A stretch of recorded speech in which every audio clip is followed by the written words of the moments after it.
Now, the funny thing is, would you believe that I stopped watching Discovery like 2 episodes after they did the time jump into the future, so I barely know nothing about the burn at all?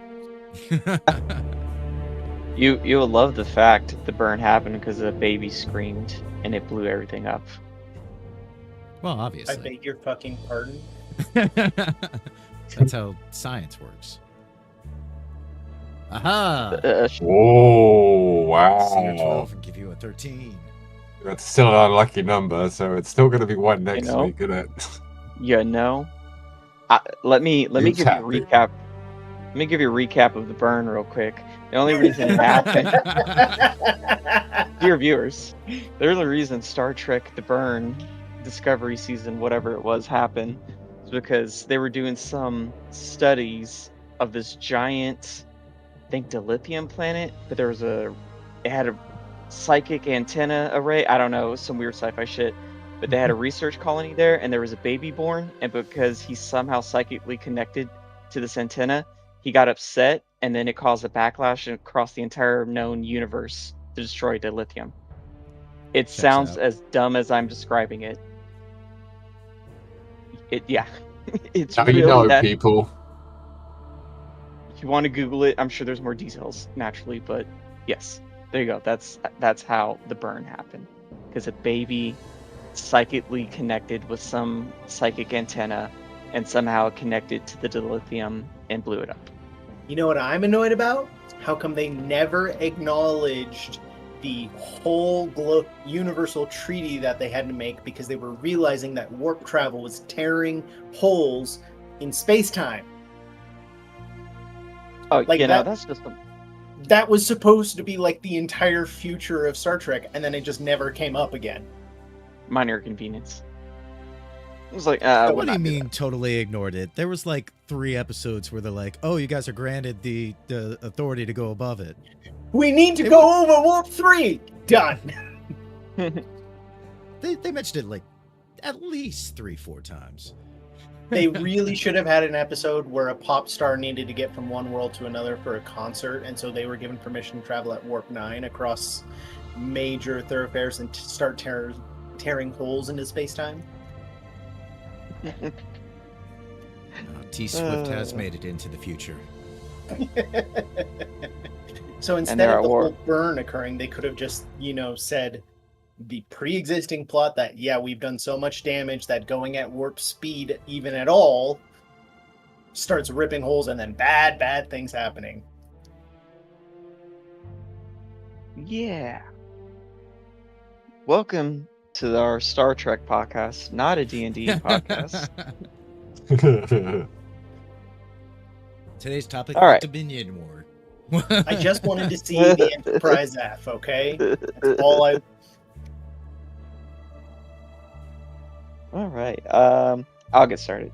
All right. So we are currently in the Crystalline City, and as we are staying with our gracious host, Hasselhoff, or as we're affectionately calling him, Hasselhoff, because we can't say his name at all, and the bastardization of Hasselhoff or Hasselhoff is the closest we can get. While staying with our gracious guest, the Queen comes to revisit us. Mainly confused by Goop and Torque's presence, because apparently the Goop's plasmoid race are known to be quite violent and have a tendency to conquer everything.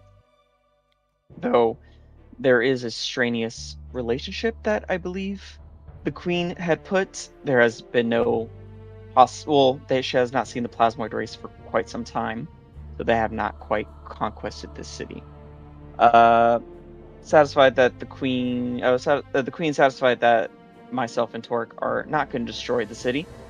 She has left mainly the group in peace, but also explained that she would like assistance. Oh, let me read my notes.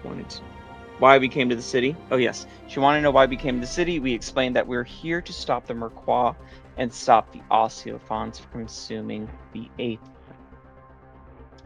This is where we also learned that the Queen is related to the founder of Fano, Orin. She explains to us that Orin had a lot of disagreements of how things were run in Crystalia, and that he went to the surface world to basically create Fano so that way he can find like-minded individuals as himself. The queen explained that we are free to explore the city, but we are to avoid the areas known as Gloom in Origin, which are respectfully on the map. We were also given details about the mother tree and the mythos of it. 3 possible myths: that the tree sprouted from very center of the known worlds. The tree consumed the aether at the very center of the world, and in doing so has become sort of sentient in nature. Third theory is that there is a being trapped in the center of the tree and has some sort of outward influence upon the world, possibly. Quick side note about the culture of the people. There is a certain respect and reverence to the tree, but not religion sort of around it, but a sort of quasi, as I'm getting a quasi, not full on worship, but a reverence. Yeah, a reverence towards it, but not like a solid organized religion. Not seeing it as a god so much as like maybe Mother Earth. Yeah. What else did my note say? That's tried using. Oh, we also 2 of our party members got surgeries done. Plug got his juiced up magical artificial heart, so that way he can take more aether, aka crack cocaine, and Hooray. suffer very little side effects. I mean, you'll still suffer side effects, but you, excuse me, I'm burping a lot. You'll bounce back a lot quicker. Our good friend Rivik, he finally got his back fixed by replacing his entire spine now with an artificial one. Ooh. Yep. All the while that our new friend Hasselhoff was like, I can just do the surgery at home. And we're like, well, no, that became a whole like 30-minute conversation of like, let's just do it at a hospital. Turns out he's the doctor and he was going to do it anyway. So I was like, so it became a whole thing of like, we could have just did it at my house. We're already there. But we're like, well, you wanted to do it on a dining room table. I don't think I'm not justified. Goop played nurse, so he found a nursing outfit and was doing lay on hands to heal every point of incision to put people back together. I jokingly said Goop licked his hand and then splat it right into Plug's heart. It's like, here you go, you're healed. Yep. Okay. While at the hospital. While at the hospital. Yep. Let's see. Oh, while at the hospital, Goop was hearing voices. Hasselhoff explained that it has been known that the tree can occasionally speak with others, but not everyone is able to hear the voice or able to communicate back, which is incredibly rare. Goop, hearing a voice say, "No, how did you find me?" was quite a surprise. It is from there we started to investigate the tree. As we were approaching closer, Goop felt an overwhelming urge to conquest. Try as he might, he couldn't. I keep using he, but Goop whatever. Goop could not resist the urge to conquest, and fell to temptation and tried to smite the tree with the max divine smite, if possible. Through a series of very fortunate, almost unfortunate, Goop kept saving. I think, was it Brittany tried casting Silvery Barbs, but I made the saves. First. Yeah. Oh, Banishment first. Unfortunately, at the time, I was doing private GM rolls, but you didn't see I got a 29 on the save. So I practically maxed it out. Did not get banished.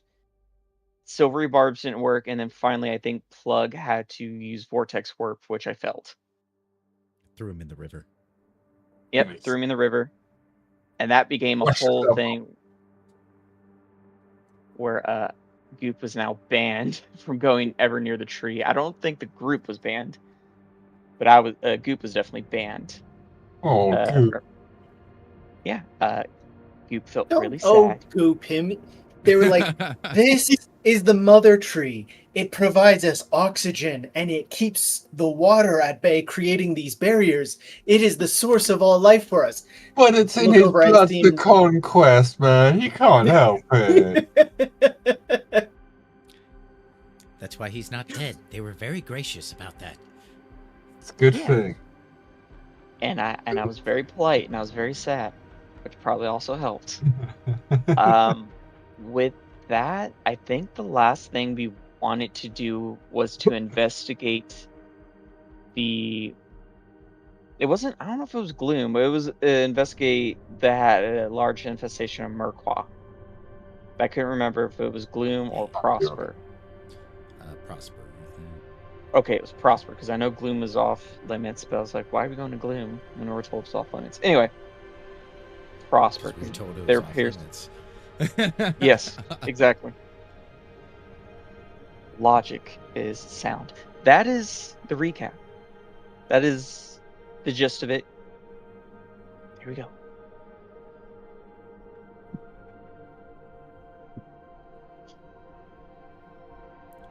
Yeah, the only thing I would is like when Goop even got near like the tree physically like recoiled. Like there was a strong Yep. distaste. Yeah. The tree moved, and this surprised a lot of the citizens because it has not done that either in a very long time or never done that before.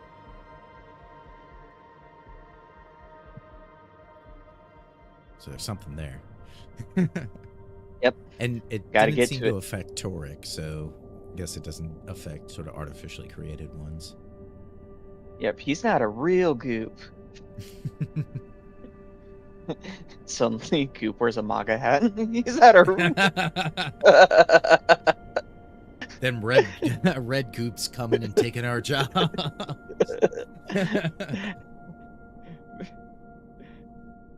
Make Thanos great again. Conquest again. What Conquest on earth?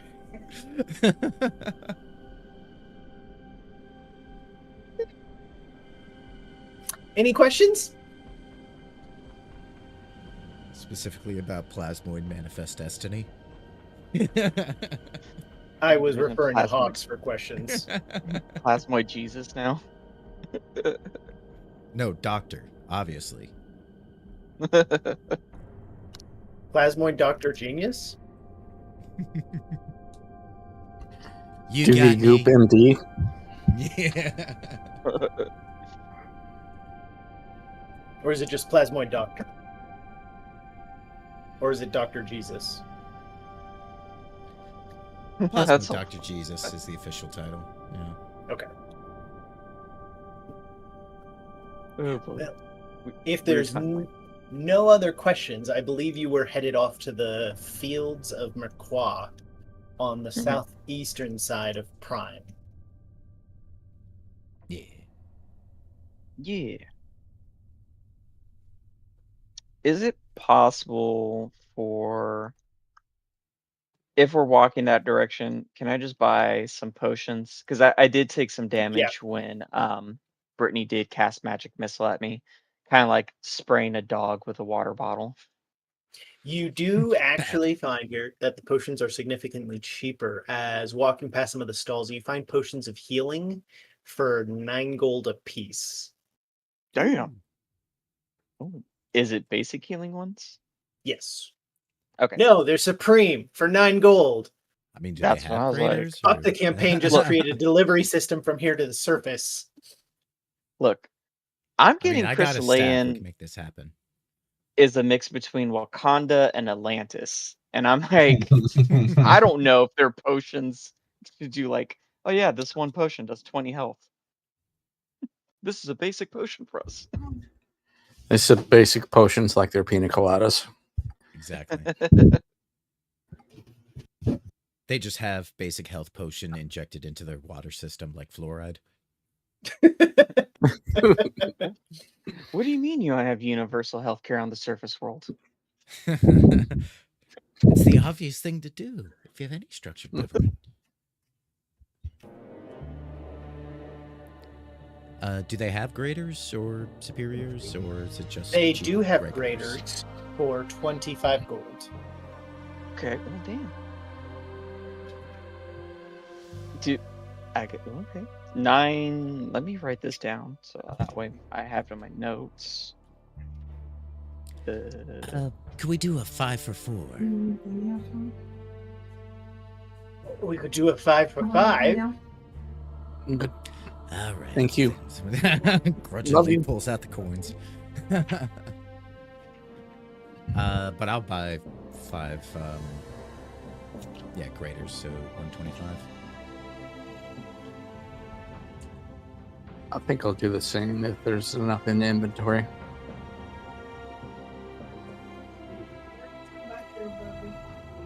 I think it'll be worth buying them here if we can get them for a good price.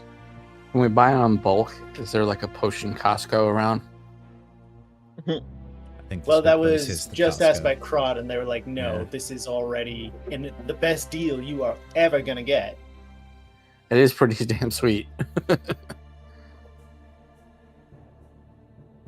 These are the greatest good you will ever have. All right.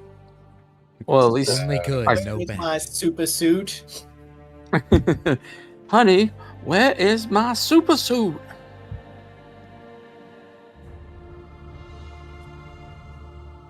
Is there somewhere that will sell a bag of holding or something similar? Ooh, Yes, actually, you find Stop.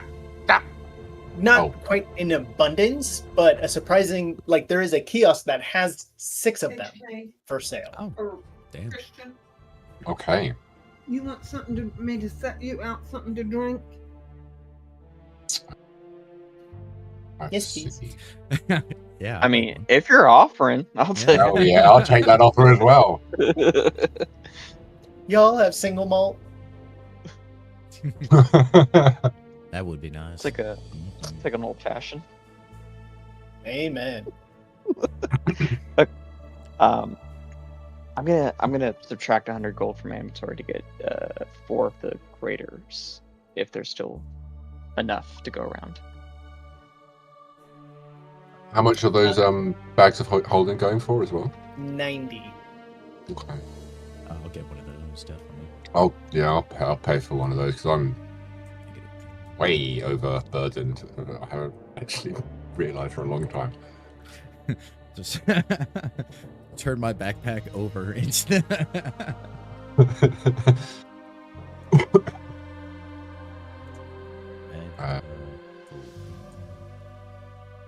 Bag of holding, yeah, that's a good. How do we add these things again?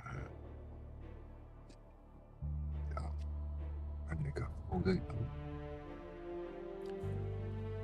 Now go through the process of adding everything to it.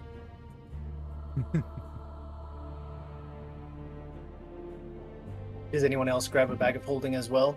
Yes, please. Actually, do they have what's that called? The harvest sack? It's like the giant backpack version. They do have a handy haversack equivalent as well. I Both think of it'd be these funny. come with a 30-minute training course on proper usage of a bag of holding or other extra dimensional items. You can use As that, yes. there's diagrams and a skit that plays out of, big chest of items. Should we look through it or just skip. pour it straight Skip. into the bag of holding Yeah. immediately? Skip. Marcel is Skip. reading every Skip. single Okay. word of this to Let's make sure pour that it's all of it legit. into the bag of holding. Skip. Wait, Skip. the translation is so poor. There are so few languages on this. It is terrible idea to sell it to people. You've I would doing take that one, thing please. from Guardians of the Galaxy, where he's like, what was it, little Groot? He's like, touch the right button. Don't touch the right button. Touch the right Yeah. button. This is Goop. He's already trying to cram a bag of holding into the harvest sack. I'm like, okay, this is how it works, right? No, Goop, no. Drop it. Drop it. Nah, but make more room. double no. the bags of holding. No, double portal That's is not- bad. Double portal is that's always not bad. how it works. It is very Okay. bad. Okay. Even children know this not to do. Corin, how do we add items to our inventory again? I've completely forgotten. With your character sheet open, control spacebar, type in what you're looking for, and then you can drag and drop one of the versions of it, because there will be a few into your inventory. Okay. And it's actually doing the thing where it doesn't duplicate them now, which is nice.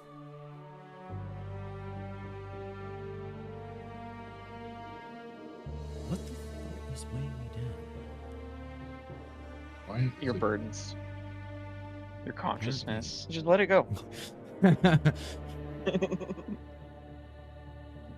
Also, before we go into the Merquois place, would I or us have time to? I want to take that slender dagger and adjust it into my assassin's buckler. That will take some work. It's doable, but like you're taking a finely fitted mechanism device and then you're just trying to jerry rig something else in. So you'll want one of your more engineering inclined buddies maybe to spend some time at a workbench with that. Yeah, I might have to do that tonight when we have time to look at it. Sounds good.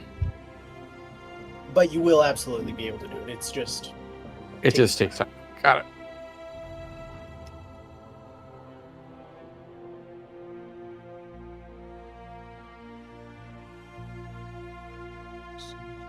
Not 100.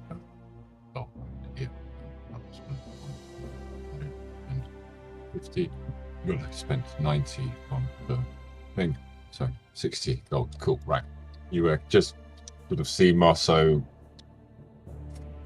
Counting tossing out one his- bag into another one for an awkwardly long amount of time. Just funneling coins into another one. But now I am unburdened, which is good, finally. Oh, that's probably what it is. God damn. What's that? Plug takes out his coin purse and dumps it, Oh, puts yeah. it in the bag of holding. Oh. That's why it was so heavy. That exactly. Why am I still 1325. 1325. Okay. wearing that? Oh, okay. Oh, that's so much better. How much is the harvest sack? 110. Okay, I will subtract that. Yay! Now Goop just looks like a combat version of what's his name from Up, little Boy Scout. Get his name right now. Asian child. I've He not doesn't have seen a Up. name.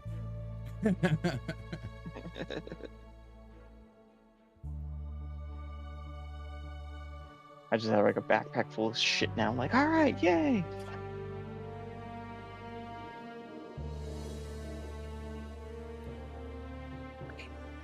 As you cross over to the other side, you're met with a narrow ring that kind of almost looks like a dock.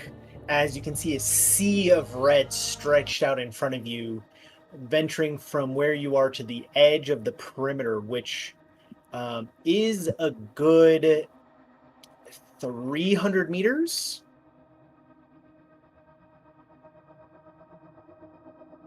It's a big dome. As it is sprawling out, you are just looking at nasty red algae merquois all in front of you.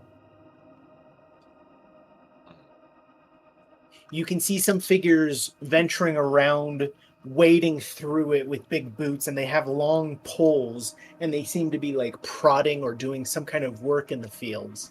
But for the most part, it is completely unpopulated, as you're looking at maybe 1/5 of the prime dome occupied with this red merquois here.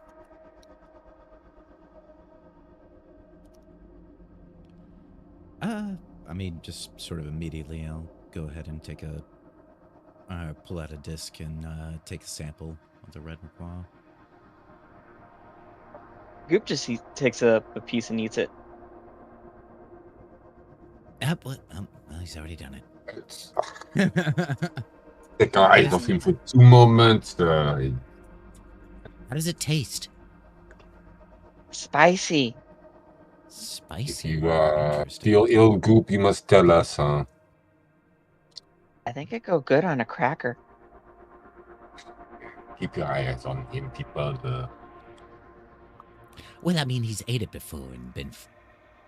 Well, I guess we don't know what his baseline is. That's so I not guess I don't know what we necessarily know a his good fine is. thing, exactly. Yes, yes. I mean, he's fine. I mean, well, also, You tried to conquest the tree. He's not fine. There's something. hold that thought. Hold on, and I'm gonna suddenly turn to Goop and here. Sorry, excuse me. And I'm gonna pull his armor aside, and I'm gonna watch the Merquois when it enters his system and see what it does. As you're watching, you can see as it like emerges here, and it immediately begins fizzing, almost like Alka-Seltzer in water. You can just watch as faint red bubbles are forming within Goop's system, and you can practically hear it like pop rocks inside of his chest. As you're hearing this hissing and seeing the bubbling taking place, the bubbling experience seems to be intensifying, and a kind of red frothiness is building up around the Merquois inside of Goop. As it's going, you watch as it's slowly sinking down, and you can't tell if Goop is swallowing it or if it's essentially burning its way down. Interesting. My tongue here. I bet. I'm gonna grab another sample vial. I'm gonna get another sample of Merquois, and in the first one, I'm going to uncork it and go. If you can, I don't know if you can. Can you spit, or can you put a little bit of yourself in? Not. Well, you meant the vial. The vial.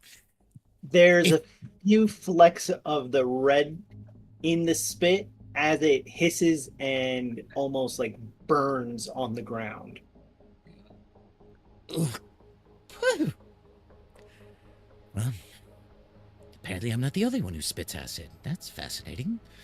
But yes, in the vial, if you would. Okay. Wait, you're not going to sell my DNA for the metadata, are you? How do you know about such things, Goop? You're too young to know about such things. Only if my company goes out of business. And what's the probability of that happening? Sign this contract, you did not know anything about it. It sounds good to me. Spit in your vial. You're a strange little child. Spit in this grown man's little glass vial. Yeah, watch the light, Goop. It is so pretty. You did not remember anything about this. And that's going to go in the sample with the Merquois, and then I'm going to ask him to do one more into another jar, so I just have a sample of him spit by himself, doing a couple controls. I'm sorry, one more time. The general Merquois glob seems to have paused its descent in the middle of Goop, but it is continuing to bubble over. Goop, you feel slightly like you are being inflated. Oh, I'm bloated. Very bloated.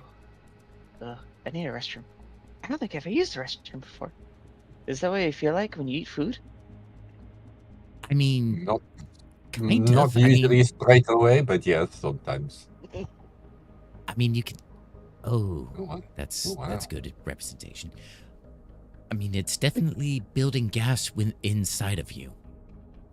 Oh, Tarek, you try some. It is red. Maybe it does not affect you as much. Is that racist? That's probably quite racist. Well, also Torek wasn't driven to attack the tree, so it'd be interesting if this his is physiology true. reacts the same way. Oh, interesting. But it could be very dangerous, Torek, so it is up to you. Oh, hell. Give me some of that. I do like some spices. Some spicy tacos. Uncanny, it's like he's in the room with us. Dun, dun, dun.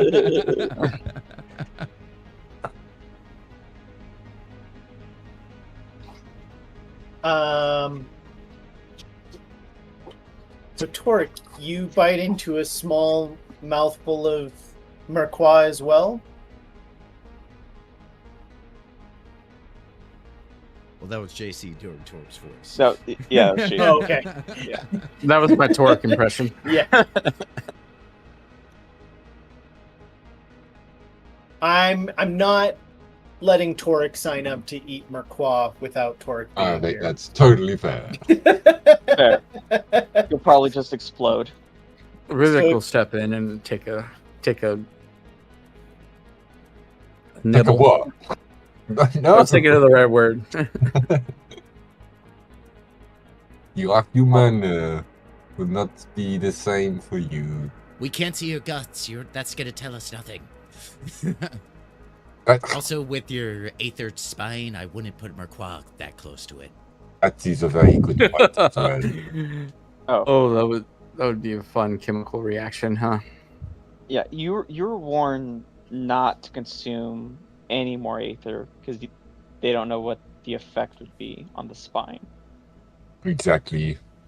And Merquois what corrupted Aether, as far as we know. Actually, yeah, as you turn in, you can see one of the figures that's been wading through the fields kind of like trudging towards you. Chrysalian that is wearing like leather boots that turn into overalls, and so like very big, thick protection, and with gloves on that go all the way up to the shoulder, holding some kind of like large rake or garden tool device that they've been using. Not entirely. We think it's more of a byproduct. It Oh. seems to be emitted whenever we consume Aether. Well, as in, when we forge with it, we find some more coalescing outside of the smithy. When we feed it to the mother tree, more also seems to build up on the outer edges of the shore. Interesting. It sounds like you need a new power source. Much like how it Star Trek needed power source. Did you have a celestial whale that cried? I think we're all on the same page there, but the Peerless Ark simply is not ready yet.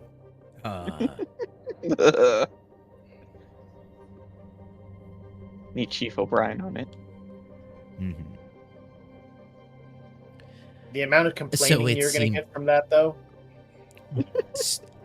I mean, is it from what you've noticed, like a 1-to-1 ratio type thing? Well, I guess not, or else you guys would be completely overwhelmed at this point.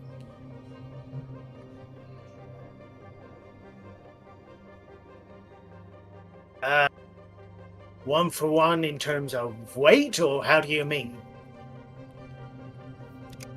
Yeah, I guess weight, though I guess that'd be a hard thing to test. What's heavier? A Or kilogram have of you, have you, Merquois or a have you kilogram of noticed any steel? sort of ratio or pattern? It's hard to say for certain with the amount of Aether that we utilize all throughout here, but it does seem to be linked. The Merquois is certainly heavier than the amount of Aether we go through, though.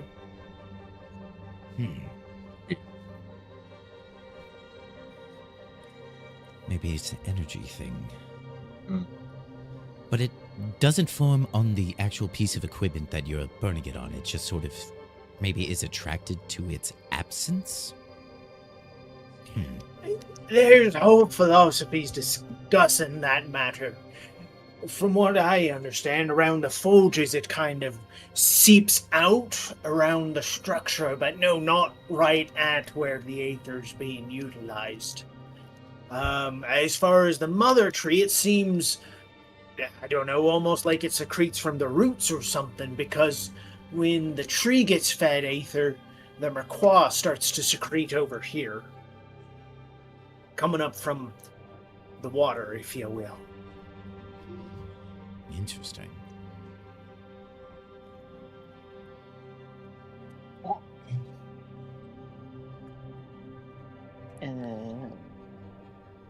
X.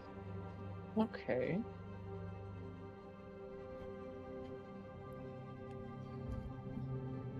Is there sort of... I'm sure you people have already done this, but some sort of alchemical breakdown of the merquois somewhere? Or people have been messing with that? We've done quite a few studies on it. It's damnably odd. High water retention. We've attempted to do things like drying it out, and it is successful eventually. But it seemed as though it holds 5 times more water than you would expect. The drying out process takes almost a full month. Oh, darn. Once we've done that, we've burned it up, other things. We got dangerous results of the smoke byproduct, so we've stopped trying to burn it off in a way. It decomposes rather quickly, but it turns into this almost mineral substance goo of redness, and once it breaks down into that way is where the real shit begins. Then it just gets fucking everywhere. It stains everything. It seeps in. That's where most of our problems have started to occur. So we've grown to realize we're actually better off if we let it grow instead of trying to cut it away, because once you cut it away, it starts to decompose. Interesting. Stable kind of while it's in its form, but if you're tampering with it, then it starts to kind of fuck up. That's interesting.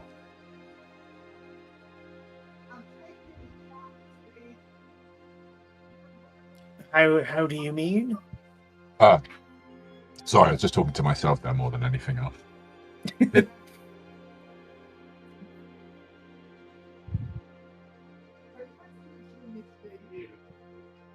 But it does And seem... it grows out the roots of the tree, you were saying. That's the theory. Whenever we've gone down and tried to find it, we've never really found the source. I'm not much of an expert. I'm a glorified gardener here, but You like search for us, so I almost wonder if the tree doesn't release like a mixture of it, and it like almost like seeds, spores, and then once it reaches the surface, it starts to grow.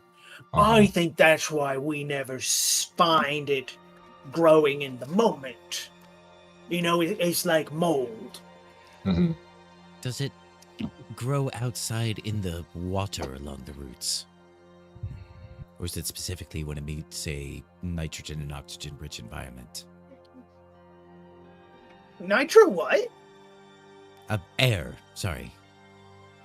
Oh, no, it grows in the water too, for sure. Oh.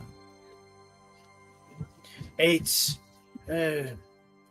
seems as though it reacts to aether being utilized or whatever, but no, it seems to grow out in the water too.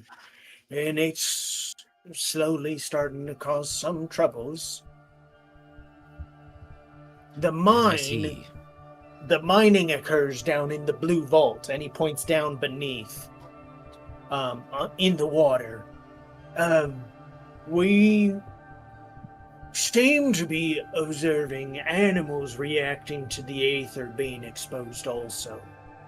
And the Merquois grows out there too. We just deal with the problem, in the dome. So down in the mines, there's life down there. It's air. It's just marine life, or is it? I'm guess air inside the mine itself. No mine. No air. We got this gray old machine that we used out there, and then you can take the suits, of course, if you want to go, and you can't, breathe underwater. I know what fools.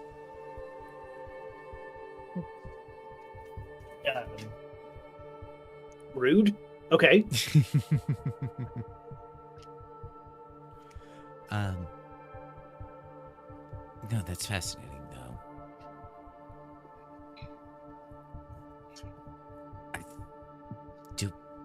Just sort of side note, looking to everyone else, do we want to check out sort of the base? We do have a submarine. I mean, yeah. I don't think it's a good idea for me to be near the tree, so probably go into a spooky cave? Probably a better option. Definitely. And Porkchop said yes. He agrees. Yay! You're more than welcome to go out and explore. Many of ours do.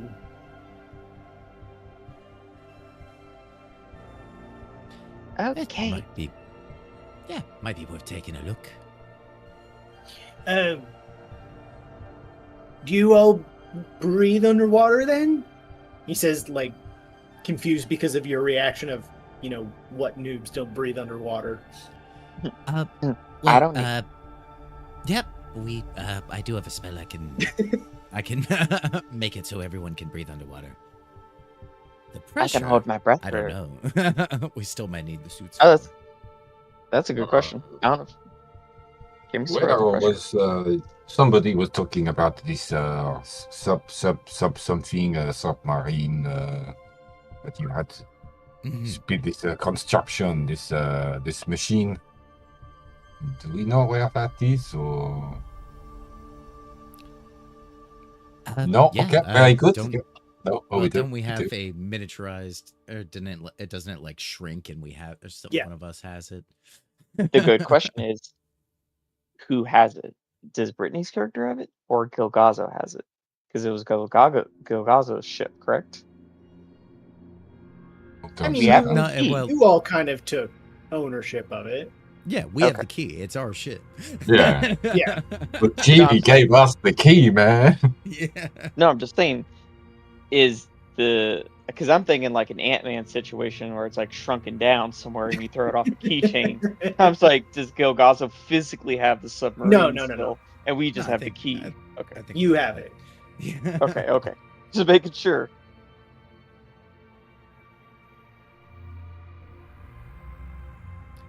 One of the core four, probably not Marceau or Kale. Yeah. Would you like me to help you get started then? Or, if you can breathe, the pressures, well, you'll probably last a few minutes with the pressure. We might need suits after all. I think that is a wise idea. Yeah, it might be worth it to get the suits.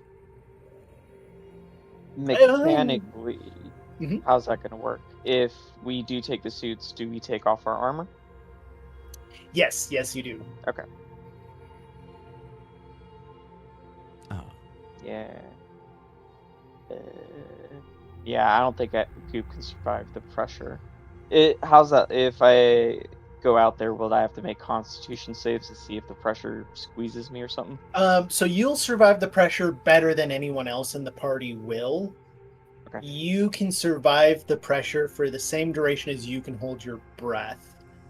Oh, okay. But this probably won't come up, but you all surprise me. every now and then.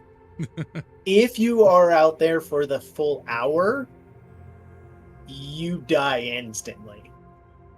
Okay, let me write that down. in my notes. Hour bad. Got it.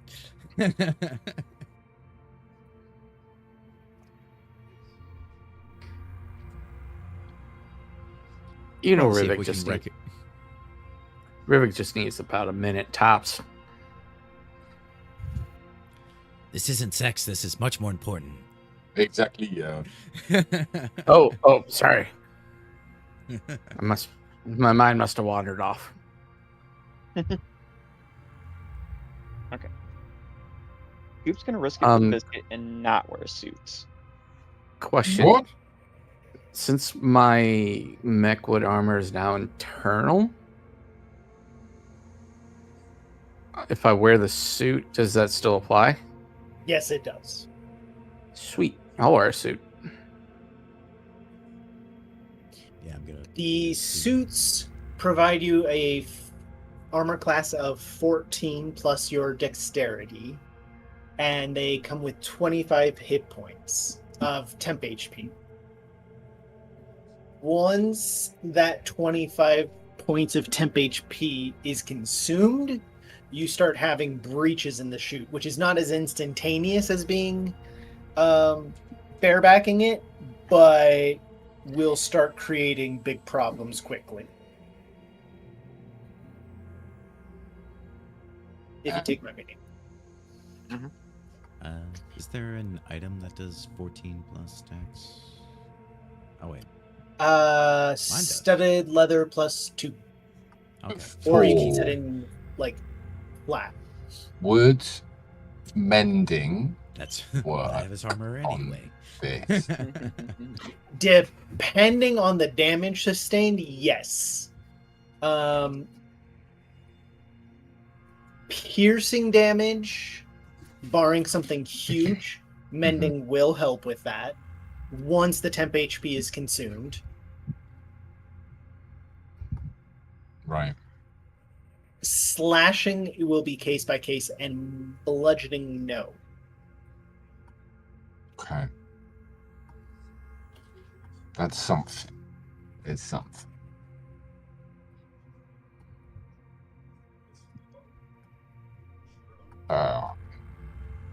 Do we know how much these diving suits cost? And where we could buy some of these? I can walk you out. You can rent them for 10 gold apiece. But they're very expensive, so you don't want to lose them. Or destroy them. Do they offer He just gives insurance? you a horrified look, and he's like, "Why would you do that?" I mean, not intentionally, of course. What? But you went there instantly. We get in a lot of fights, so sometimes bad things want to hit us, and then our armors get dented or scratched. Yeah, and the last time I rented a carriage, I didn't get the insurance, and well, I'm still paying for it. I still say it's a scam. Yeah, on second thought, I think they're out of suits today. A lot of people have been. No, I see the stand. They have them right there. No, those are all spoken for. Sorry.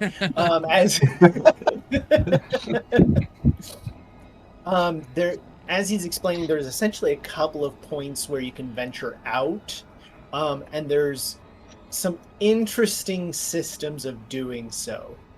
There is a launcher that you can climb into. It is like a sideways catapult arm that will propel you at enough speed to go out through the side.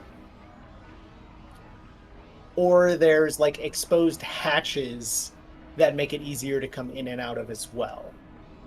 Quick plug. Make a image of us doing the NASA walk as we're trying to go to our submarine, all in our suits. That's Talk how I about the picture wrong stuff. as we go into the sub. Are you talking about the walk from the right stuff? I was thinking hold on. of independent. No, is it? No, what's the one where they go into space to blow up the I NASA? think it's Armageddon, mate. Armageddon. Armageddon.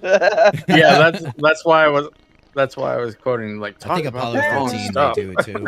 Yeah. Just Yeah, with that. just the astronaut walk. Just Yeah.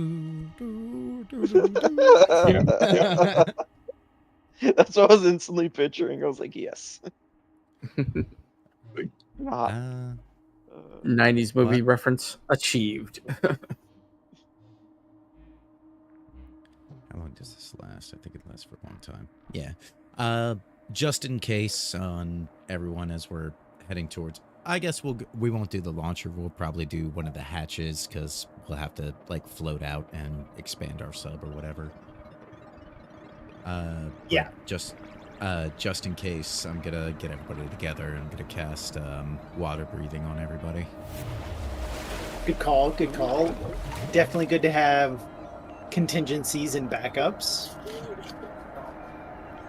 So we can go out. Water. Well, it lasts for 24 hours, so I guess the pressure will won't affect you for a day if it's how long you can. Or does it default to how long he can hold his breath because it's a pressure thing? It's a pressure thing for that, yeah. So the water breathing isn't so much necessary on him. But yeah, that is the duration that he can hold up against the pressure just because he doesn't have a skeletal structure. Under pressure. Dude. Well, if it comes to it, everybody can breathe for 24 hours. Pressure's going to crush your brain, but other than that, you'll be fine. Your body's fine. But that doesn't sound like an us problem, does it? Yeah, exactly. You want to know a morbid thought I just had? This spell will be great for masochists. Like, drown me, but you can't drown them. Like, ah. Well, it wouldn't be because then you don't get the suffocation feeling because you can just breathe. I'm saying, like, it'd be great into someone's role play. Like, you can try to drown someone. Yeah. You're like, Great for the "Ah." other person, yeah. Morbid thought.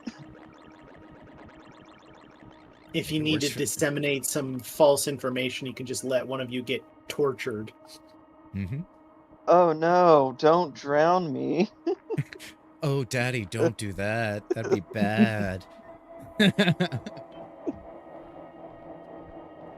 How do you think the deep need his money? Oh no. Oh, dude.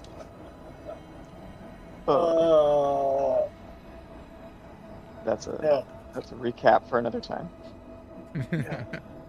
As you get to the hatch, the Marquois field worker that's escorting you introduces you to one crystalline who's there as a technician, as it seems like many people use these to go venture out and explore on a regular basis. This crystalline here seems to be very much a run-of-the-mill fellow, as he introduces all of you to Davalio, as you think he says it. That Davalio. Nice to meet you, Jeff.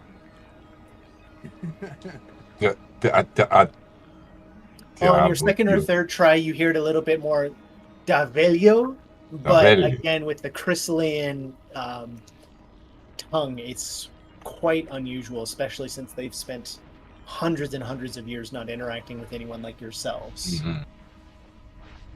Mm-hmm. Suits can sustain a decent amount of abuse. There are creatures out there that might try to have a bite at you. If you get one or two holes, you can try to plug them up, and the air will hold out for at least 30 seconds, but if they take too much damage, they're just gonna fall apart. The pressure at this level for most creatures, it's not great, so you'll want to get back right away if you do. Your suit can sustain you for 30 minutes for air, and he gives you a small map that gives directions to some regions like the mine, which sits on an ocean, like a lake shelf, and you can see a depiction as it goes to a much deeper drop off. The mine just sits near there, but you'll want to keep an eye on the deep past it. Any other questions? And if we need to repair the suit underwater, what is the best way to be doing this? Is there a patch or a item or some sort of oil? Exactly. Each one of you get one patch. Mm-hmm. It won't hold up to much, but it'll do a little bit. It's not really worth it giving you more, though.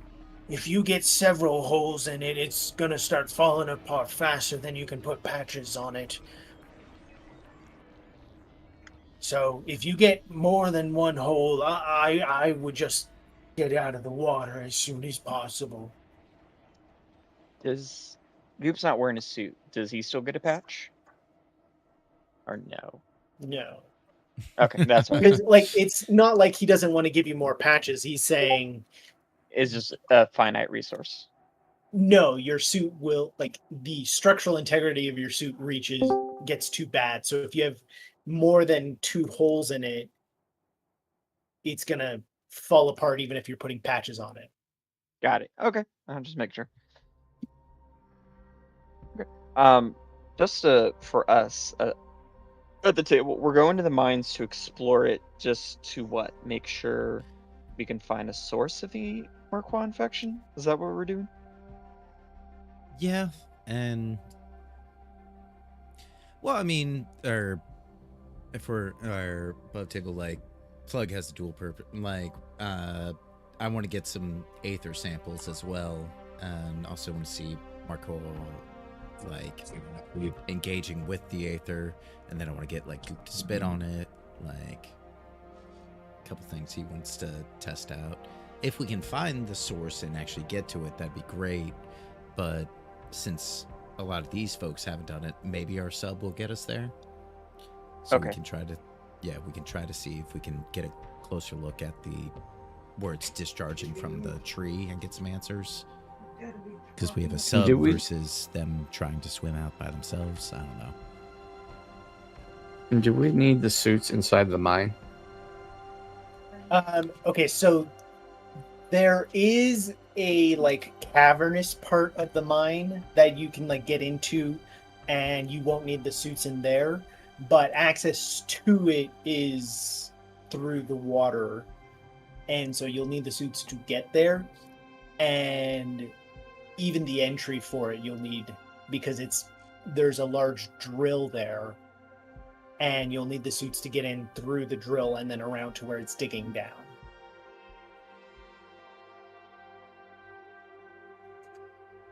But you'll see more on that as you draw closer. And can we save time on the suits when we get out and we're on the sub? We can take our helmets off. Yeah, and of save course. time on those. Yeah.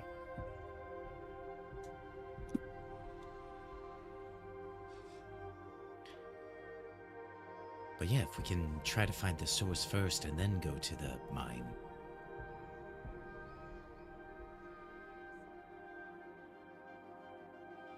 Mm-hmm.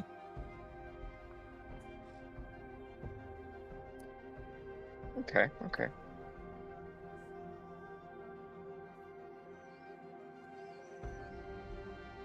As you each clamber into the water through the hatch and then expand your submarine through there. Did we have a name for the submarine? I don't think we named it. Nothing that stuck anyway. Is this the first time we've actually used it? Used Yeah. it? Yes, we saw it before, but I don't know Yeah. if we named it right when we saw it. No, this is before we set sail. We have to name this the other way. This is bad luck. Tradition demands that we give this vessel a name. Otherwise, we are cursed. The HGS Conquest. Oh, wow, that's so pretty. It's gorgeous. That's really cool. So yeah. the hatch is near the front of it there. Near the back, there's kind of like a 360 observation ring where like you come up into this little bubble and you can look around with the glass in a 360 view. And there is a small harpoon launcher on the back end of it. It's not going to do big damage, but it can help repel sea monsters if you were to encounter anything like that. Cube's already on it. It's really twirling around like Luke Skywalker, the Millennium Falcon. Wow. Yes. Don't get cocky, kid. That's what I was thinking. It's very slow to reload, and it only does 1d12 of damage, but it can be enough to repel like a shark or something like that that's trying to chomp on it.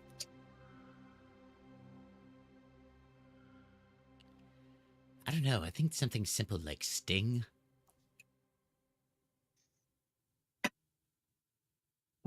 Copyright infringement. Tolkien Estate's like, oh, no. That's for a sword. This is submarine. It's completely different. And we are not invoking the artist, the musician either. He is part of this. Let's see, there's Sting, there's Seal, there's the Steve Irwin, we can call it. Oh, we can call it the Grey Sting, and then we can be done with it. No, we'll call it Sting. I like it.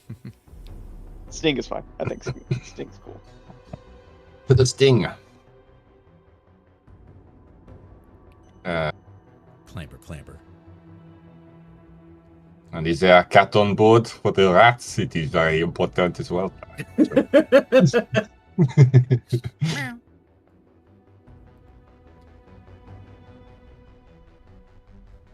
Oh, it came packed in, little Steven here.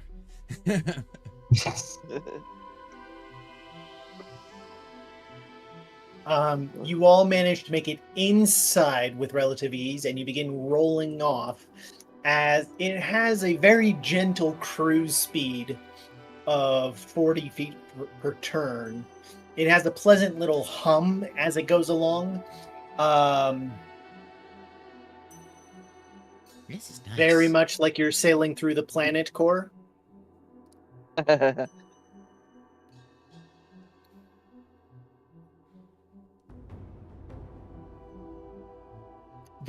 As your little bungo is zooming along through there, you can see as there is light cast from Prime that helps illuminate for a fair stretch. But after that, as it grows dim, you actually find that your submarine has torches on it. Ooh, they did think of everything.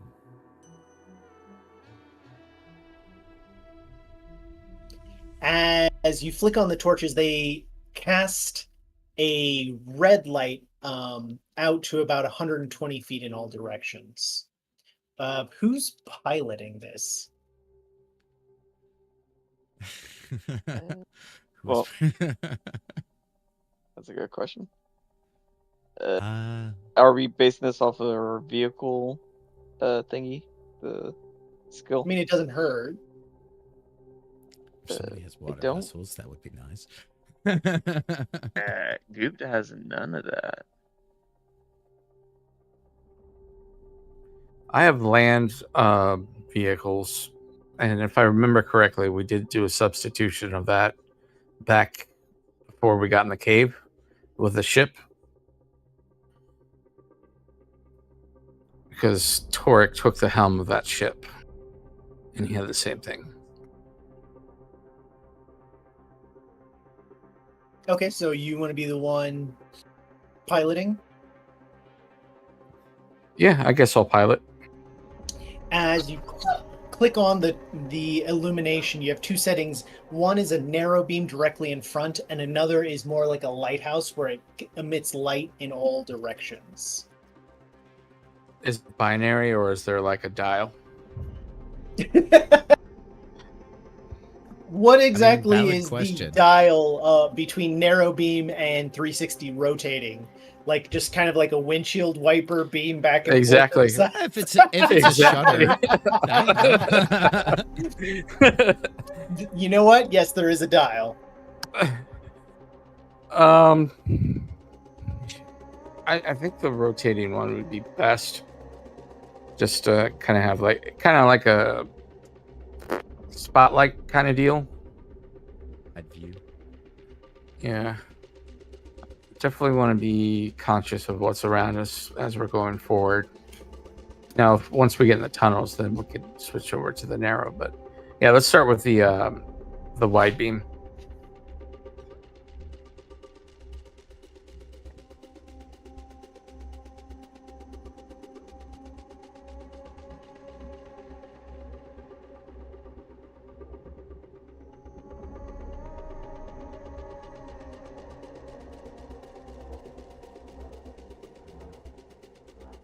Trying to set up the light. As you're moving across this shelf here, just a little bit above it, the shelf actually comes out to only about 60 feet below Prime, slightly off to the side, because Prime sits directly over a deep edge, and then there's like this large plateau that comes up near to the same height as the Prime.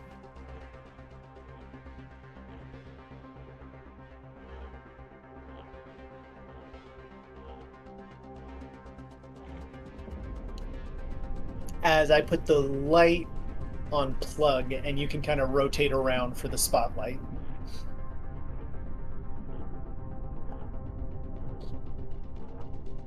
Wee.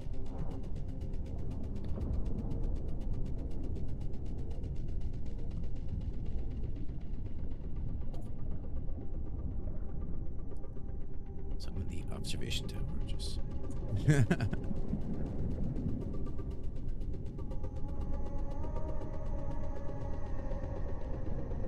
I mean, seems clear.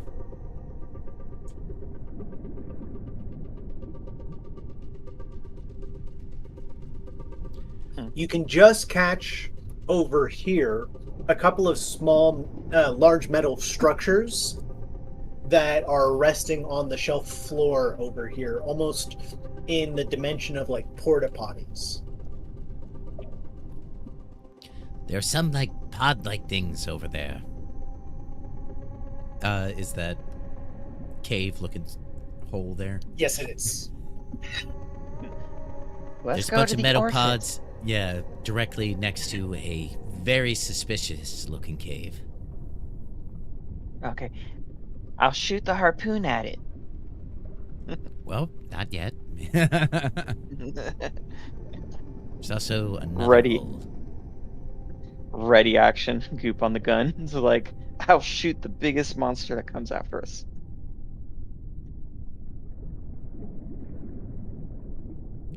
I guess we're all. As you move forward, you see a figure emerge out from around some of the structures as they're in a suit similar to yours. Their head kind of tilts, and then you watch as their hand goes to their neck. And to your surprise, you can hear through the water and into your suits. Who approaches? We don't have anyone scheduled to come for the maintenance.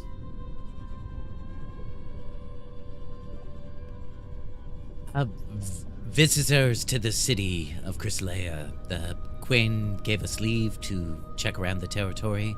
Sorry if we've stumbled into something here.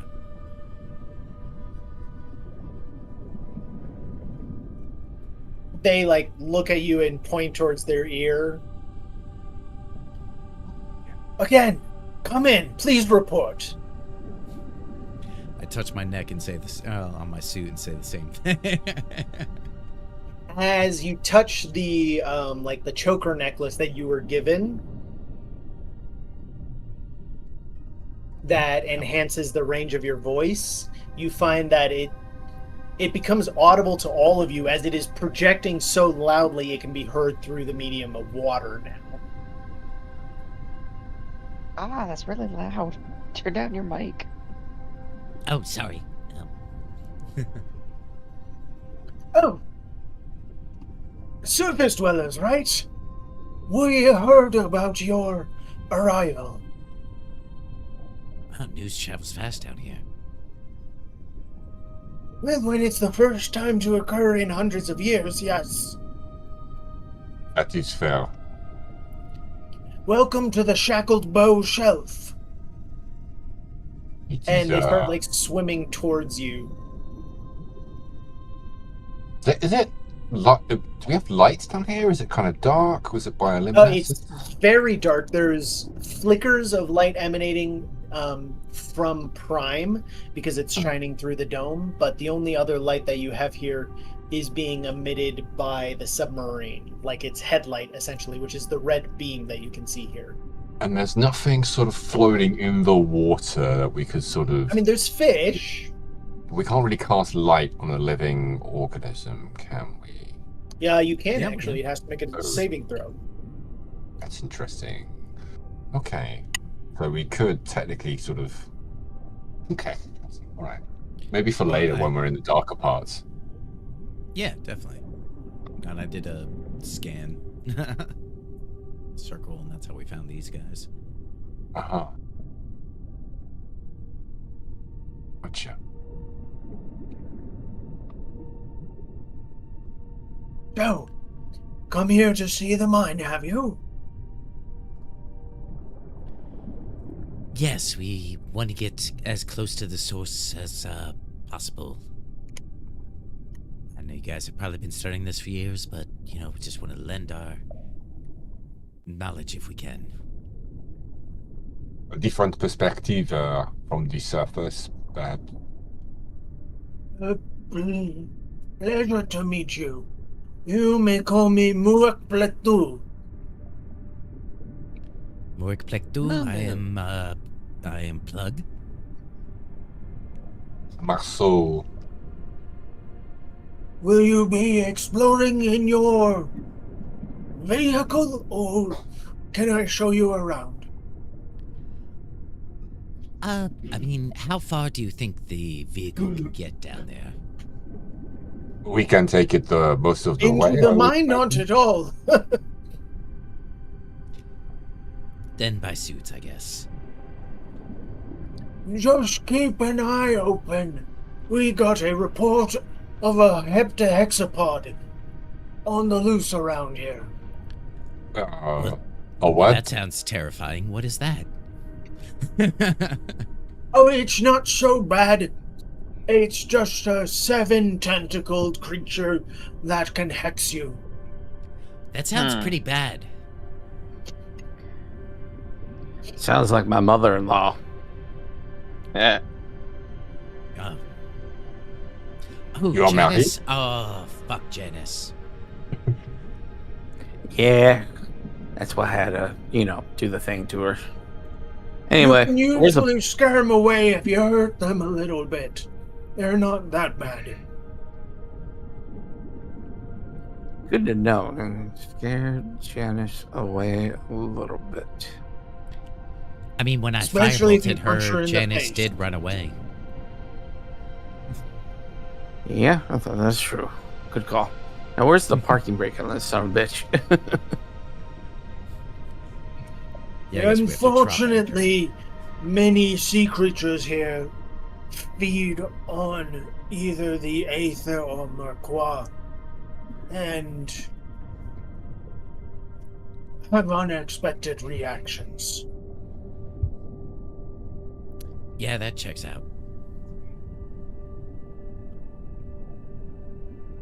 This way, though. Get as close as we can, and then... The drill is being worked on as we speak. We're getting ready to begin initiating it for more intensive drilling. Guess we'll drop anchor, yeah, and everyone get their helmets on. As everyone drops anchor, I'm going to put the light source as fixed from the sub. Yeah. Because obviously it's what's generating the light there, and if you want more light, well, you can do something about it. I don't think torches work down here. Did you bring aether torches?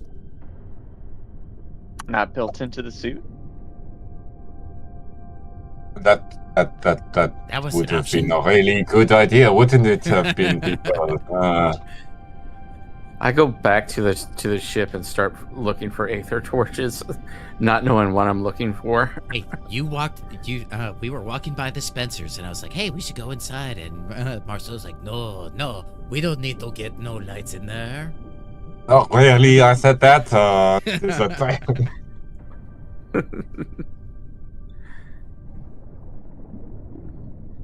No, we do not have 8 torches. But some of us are able to perhaps... we could hold a stick or something and cast a spell onto it. Well, I guess if you don't have dark vision, sucks to suck. Swims off. Guys, don't leave me alone. Oh, God, come here. Give me your dagger or sword, perhaps whatever you are going to. Marcel, that's not my sword. I know it is not your sword. I'm gonna just stand here in the light and hope someone comes get me. Alright. Can I... Why is my token so small? Wait. Because you're in the pool.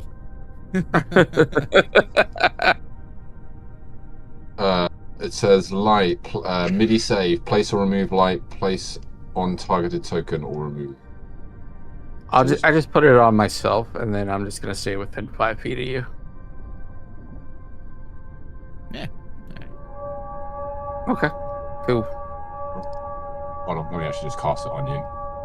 Yeah. There we go. So it's There on we your wall. Whatever weapon that you're choosing it to have it on. Malrapia. Okay, cool. Just keep swimming. Just keep swimming. Gale. Gale. Can you see KO? Yep. She can't see, can't she?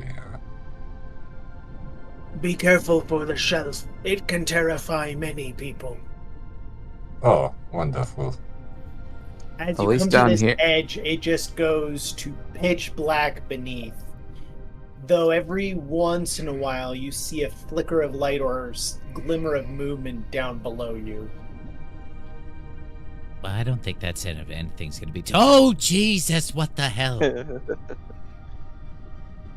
Don't blink if you stare into the abyss.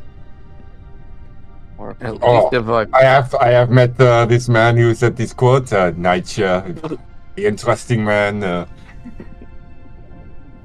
well, at least if I piss my pants, no one will notice down here. Goodwill, you'll smell it. Why is it rid the warmer suit suddenly? to change color in reaction to urine, like those pool chemicals. I mean, if you're in a suit, the only person who's going to feel the temperature change is yourself. Remember, those are rentals, please. Why didn't I get the cleaning deposit? You said it was a scam. It usually is.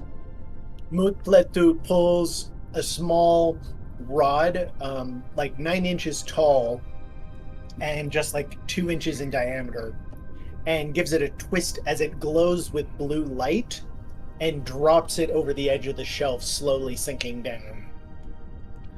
Blood, why did he pull out his penis and come? Why do you know these words?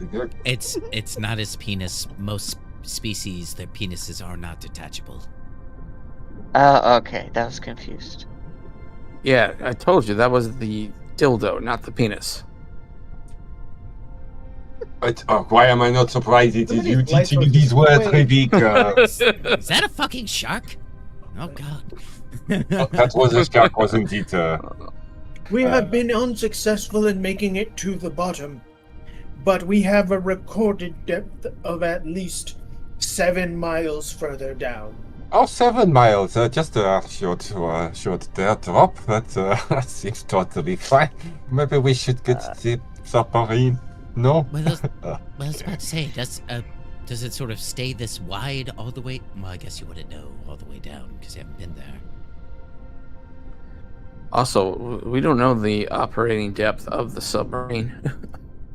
Would you like to test that out? I mean, we might need to if we want the answers. How's Goop feeling standing on the edge? Like, is the pressure? The pressure is very much there. Your held breath is kind of helping equalize it a little bit, but you're in a very snug hug by someone who's a lot bigger and squeezing to a degree that is only viewed as obnoxious. Okay, it would not be a good idea for him to just jump down. If you said 7 miles further, I would imagine it gets you in.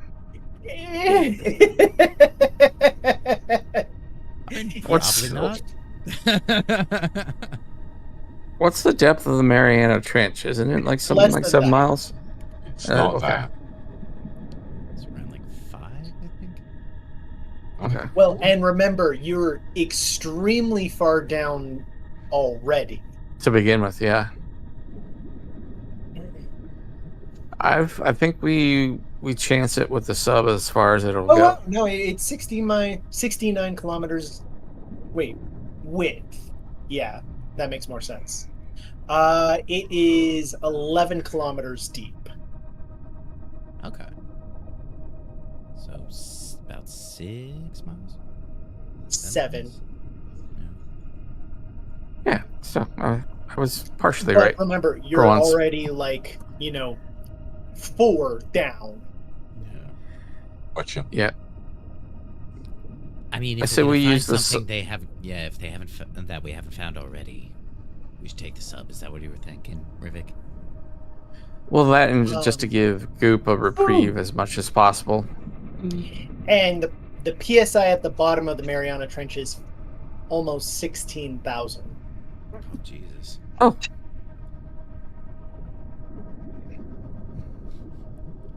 We're gonna have some deep sea flashbacks, but we got this.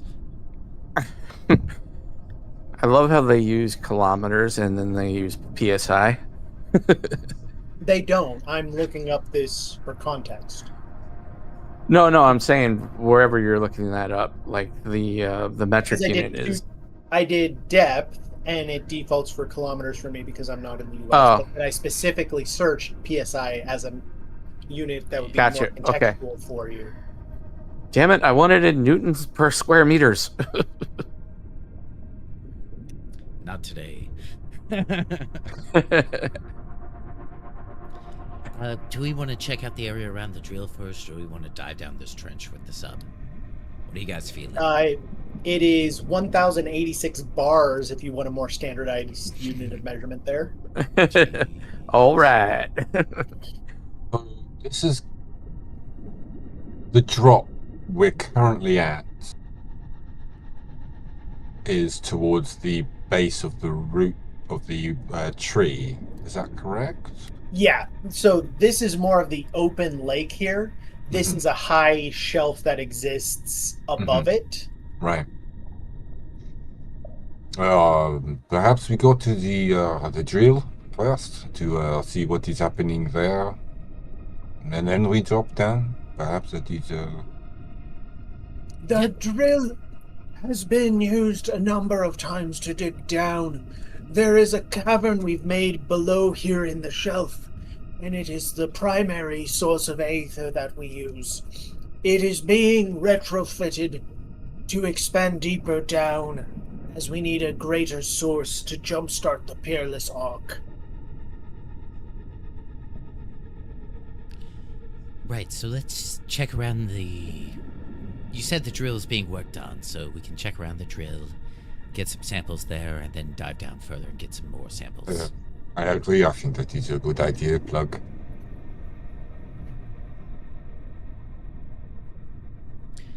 But yes, you've been so kind so far. Would you show us to the drill? Of course. Forgive me, though. I can... Oh! And then seeing Goop. Are you the Star Roamer that we were told arrived? Yeah, I guess. Cool. Yeah, that's what I think too. He might not want you near the drill. Oh, why don't you want me near the drill? Because you might conquest it. Oh, is it sentient too? As Mukplatu's moving over here, giving you some descriptions of the drill. It is a device of exceptional design, both magical and engineering. As the Queen had a hand in its overall system and design, it requires 3 individuals to be magically attuned to it for operation and to reside within it, as there is a chamber inside for operation. It takes a surprising amount of design to make a drill that does not trigger the aether when in contact with it. I would imagine so. Seems rather volatile, especially to heat, as I understand it. And friction as well in some of its conditions. Every now and again we hit pockets of aether plasma or gas. Those are much more unstable.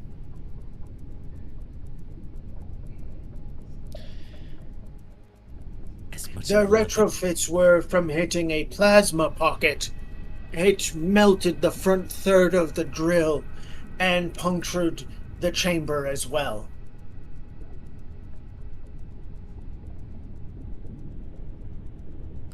I would expect so. And, yeah, this material at a superheated level, I can't imagine the damage it would do. Can I get a perception check from each of you as you're moving through here on the shelf? Perception.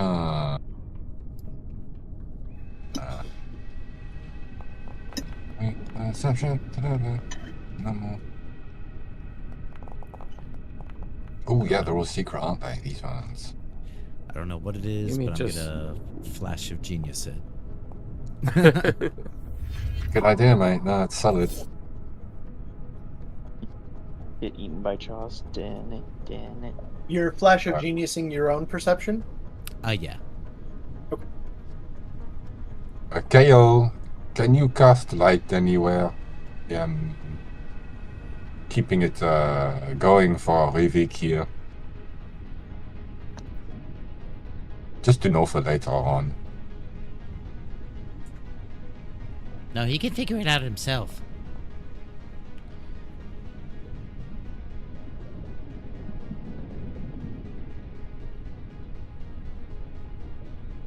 Because light is not concentration, correct? You can only have one cast of it up, though, right? Right, okay. Marceau, as you're moving, you see a glimmer of blue light off in the distance over this way.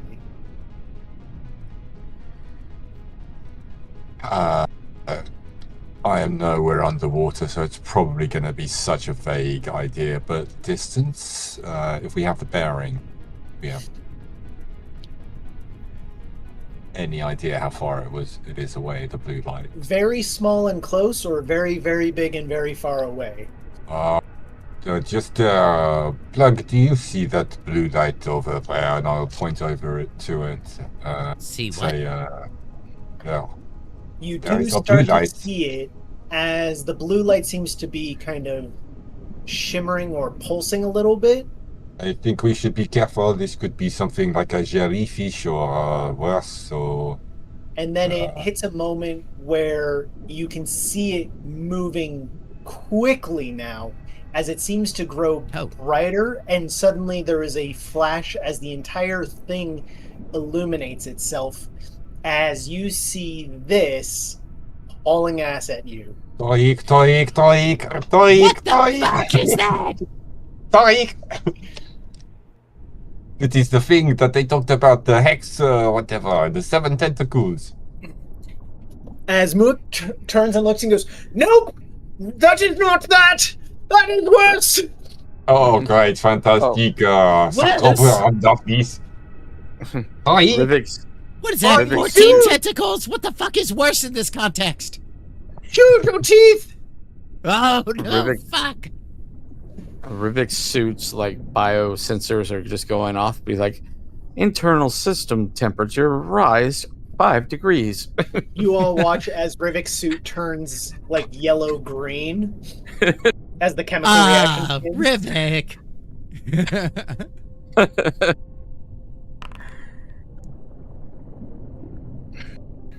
Oh, dearie me. Oh, dearie me. Well, oof, this is not looking good.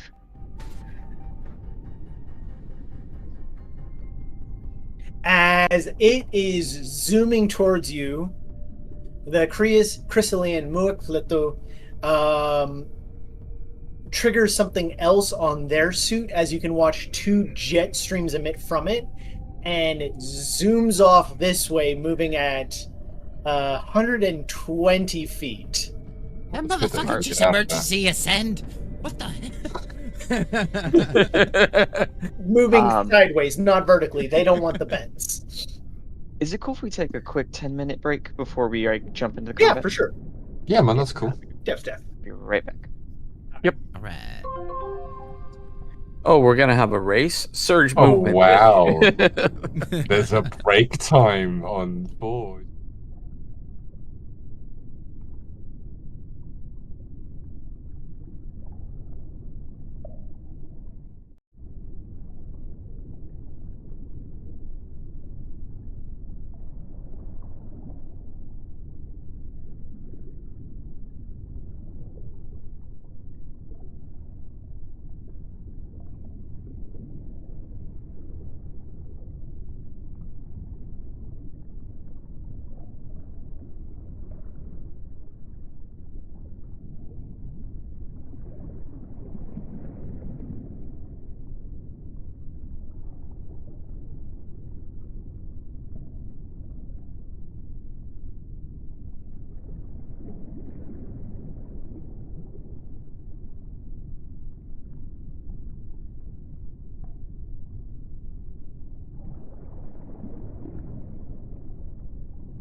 YouTube video of Alton Brown. Like Alton Brown has his own YouTube channel now, and he showed him how to basically make them. He puts a lot of mustard on his, which I don't agree with, but nah, a little. It's the same thing with hot dogs. A little bit of sriracha and a little bit of barbecue sauce. And that's the key right there. I can't agree with that. Anything red does not belong on a hot dog. You're wrong. Then you're wrong. You're just dang wrong there. You get your Chicago nonsense out of here. Listen here. You take your Confederate ways back across the Mason-Dixon line and you keep them there. You hear me?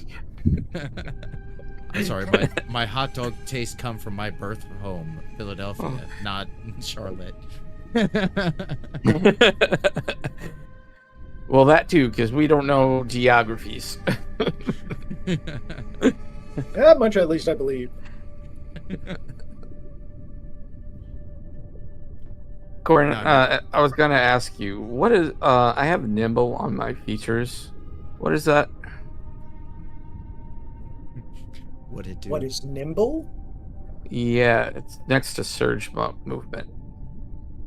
I think I got that with my suit, but it doesn't have a description. To autosave deck save 3 times a day. That's it. Okay. Thank you, sir. Nice. Oh, Yep. shit. That's a good one. Yep. Ring of evasion right in your spine. Corin, you want to chip in so we can buy a crave case for Hawks? A what Put it case? on a crate White case. Castle crave case. I don't know what that is. We didn't have White Castle out on the West Coast. Ugh. Okay, well, we're gonna have to double it now. These people don't know bliss. They just don't understand. They've never stayed up past 3 a.m. They've never crammed fucking 30 sliders at 3 a.m. in the morning. I haven't, but I want to. That sounds awesome. To be fair, I have to try it again because I haven't had it since I was 13 or 14, and I didn't like it. So maybe it was just that one location. And then also, it's another. I think it's another geographical thing. On the East Coast, they put ketchup on White Castle. They don't in the Midwest. Well, I mean, they offer it in the East Coast. It's not it. They don't put it on by default. You have to ask for ketchup. No, when I had it when I lived in New York, they just straight put it on there, and I was like, "What is this garbage?" That is wrong. You can't just force that decision on people. Exactly. And then I ordered some without ketchup, and then I said, "What is this garbage?" Really doubled I'd like down to on that speak to position your there. manager. Is the franchise owner here? Here, let me talk to him. I see him in his fucking suit back there. It's a red tartan zoot suit. Oh, no. You got it for Yeah. super cheap. You have to own at least 6 White Castles for a tartan suit, zoot suit.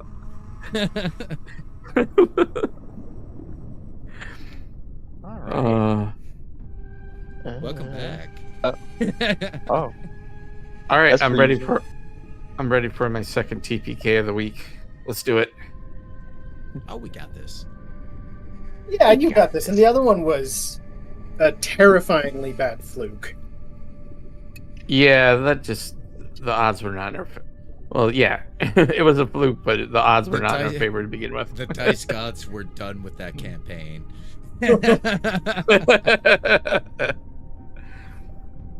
No, that was that owl deity. He was just like, "Oh yeah, you wanna break your oath Yeah. with me?"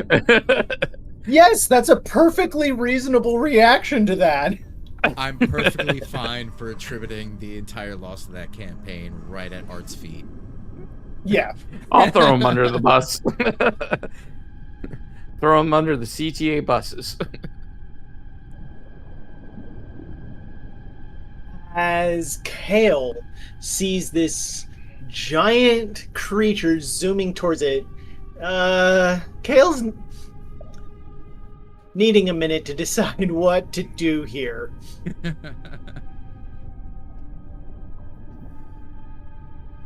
And she's eyeballing that dimension door pretty hard.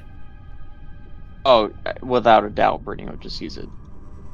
She's, however, going to get a different spell ready as she starts to prepare cast it. Plug, what do you do?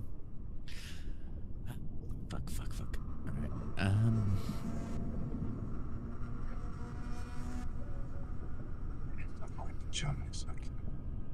Quick question: is this thing, whatever the hell it is it on the same elevation as us, or is it deeper or deeper into the trench? It's like 10 feet below and coming up. Okay. Okay, so what do I Oh, have this at thing that is range? terrifying. It's huge. It's still far away, and I'm curious to see what this what happens with it. I'm going to just pull out my sparker device, and I'm going to try to fire a firebolt at this thing.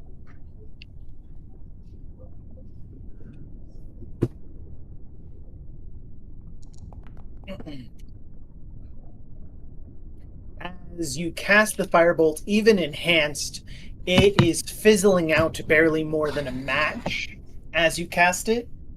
And by the time it reaches, it does 1/3 damage of what you roll. I figured. I was, yeah. Hitting it for 2 damage. I got it, guys. Don't worry. Hit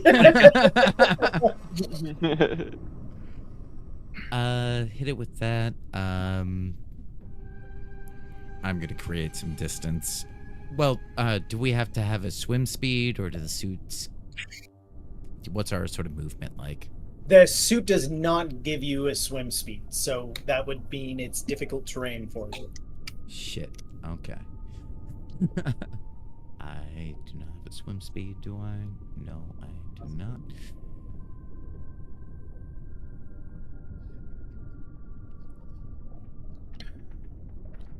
Blah, blah, blah, blah, blah, blah, blah. Swim over here. Yep, that'll do it for me. Maso. Right. Follow.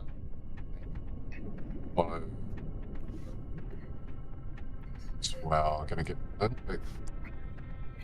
15 feet and gonna hold the spell.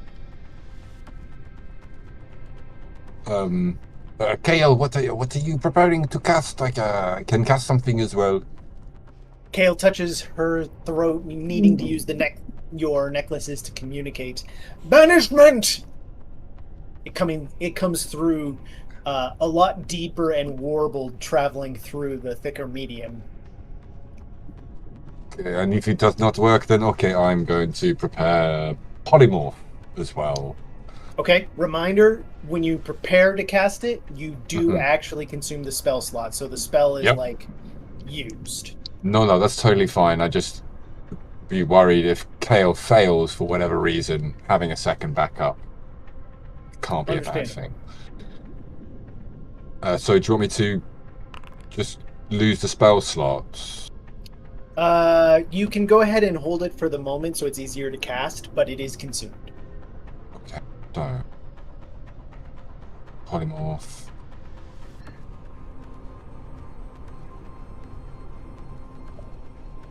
I'll just wait for it. It's range.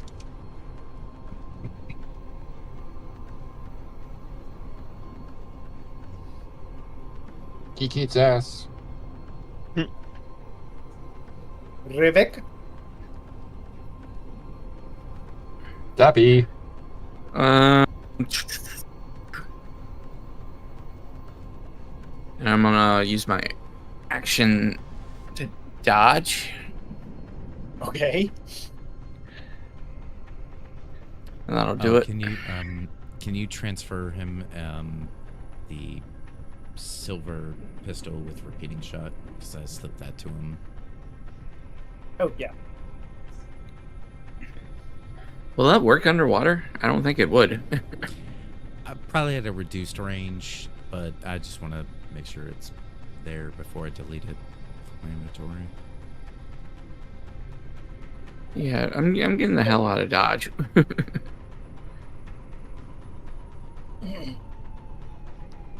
So you are dodging, and then anything else? But is Dodge a held action or? No, you just take the action to be dodging for the rest of the turn. Just going back and forth. Just bop, bop, bop. Haha, you can't get me. No, I guess then in that case, I'll use. I'll just dash and go the full 30, and that'll be my turn.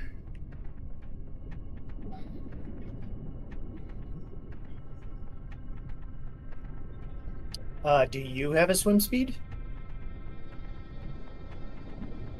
No, but I did 15 and 15 for a dash. Yep. Goop. Sorry, no. Torik is going to take the cue and also start moving towards the submarine. Goop. Is that what everyone's doing? They're good. Just want to move. It's a mix. Two people are holding their ground and getting ready with spells. How far? I think he's 75 feet. Seems to be a fighting retreat, though. Yeah, because I mainly have banishing smites. Not banishing. I don't know why I said banishing. I only have smites prepared. I could try. He's not a person. I could try command on it. How far is command? Oh, they do have to understand it also for command. Yeah. Well, if you speak shark, it should be fine. Wait, what language did I speak? I thought I spoke aquatic. Someone cast comprehend languages on it. Maybe it speaks a language. I speak primordial. I have no idea if it speaks primordial. Probably. Oh, It might. Me smart. Me read book. I mean, there is a non-zero chance it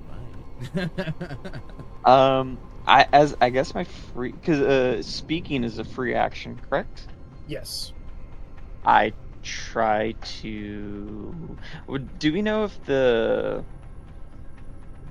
you gave us those sending stone like things, but does someone else have to be on the what am I trying to ask? If they have to own one to understand this if I use the stone?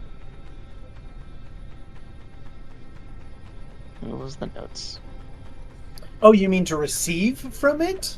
Yeah, to receive from No, it. they do not need to. I guess I cue that little magical collar sending stone. Because it has a range of 10 miles. Yeah, I try to speak primordial to it, saying, "Are you friend?"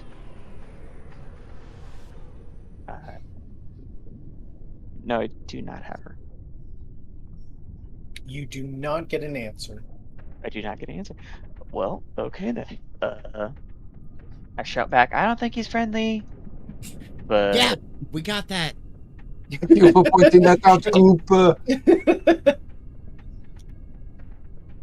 I guess I'll just move. I think half speed if you have swim proficiency. I don't think Goop has swim proficiency, but he does have his chaps, which increase up to 90 feet. So that ass is too fat. It just rudders. Just fast.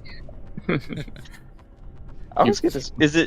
Is it 90 plus my base 30, or just increases it to 90? 90 plus. 90 plus. Okay, so I have 100 in what? 20 feet? Well, in max 120 feet, so really 60 feet left. 5 by 2, yeah. Yeah, I'll just do that. I'll just use burn one of the chaps movements and go 60 feet. Actually, no. I'll be right here. I'll protect my squishy friends. That's movement, and as a reaction, if he comes near me within range, I'll just whack him with my hammer. Okay. this creature zooms with blinding speed as it covers the distance to here in less than 2 seconds. What? Guys, save me! As Save it me! does, you can see the light emitting from the source in its mouth, as you saw, Mm. Oh no. like this. Oh no. Anglerfish, motherfucker. Yeah, man. As that aura that extends out for 15 feet suppresses all reactions. Oh no. Oh, wow. Okay. I need this book. How do I harness power? If I had shield, that would be a problem. Did everyone put in their suits 25 temp HP? For people who have suits? Oh no, I didn't. Yes, it is. 25, huh? Yes, sir. Thank you for the reminder. So we weren't able to get our reaction spells off, even though. No, so the reactions do for you all, because your reactions happen outside of the aura, starting with Kale's first. Okay. Sorry, I forgot yours was being held for Kale. No, you're totally good. Kale is going to cast Banishment, possibly.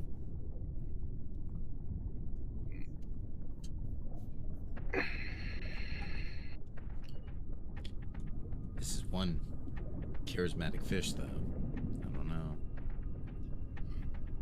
I don't know, guys. He seems like a nice person. Got charisma about him. This fish got an aura.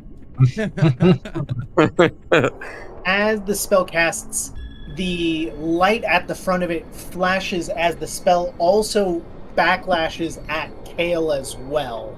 Oh, wow. As the shark creature does get banished, Kale gets hit with it and needs to make a saving throw against her own banishment, which she also fails.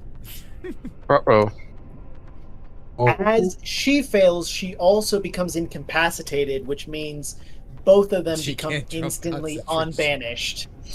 Oh no. Rubbish. Well, Alright, I'll see if my... Okay.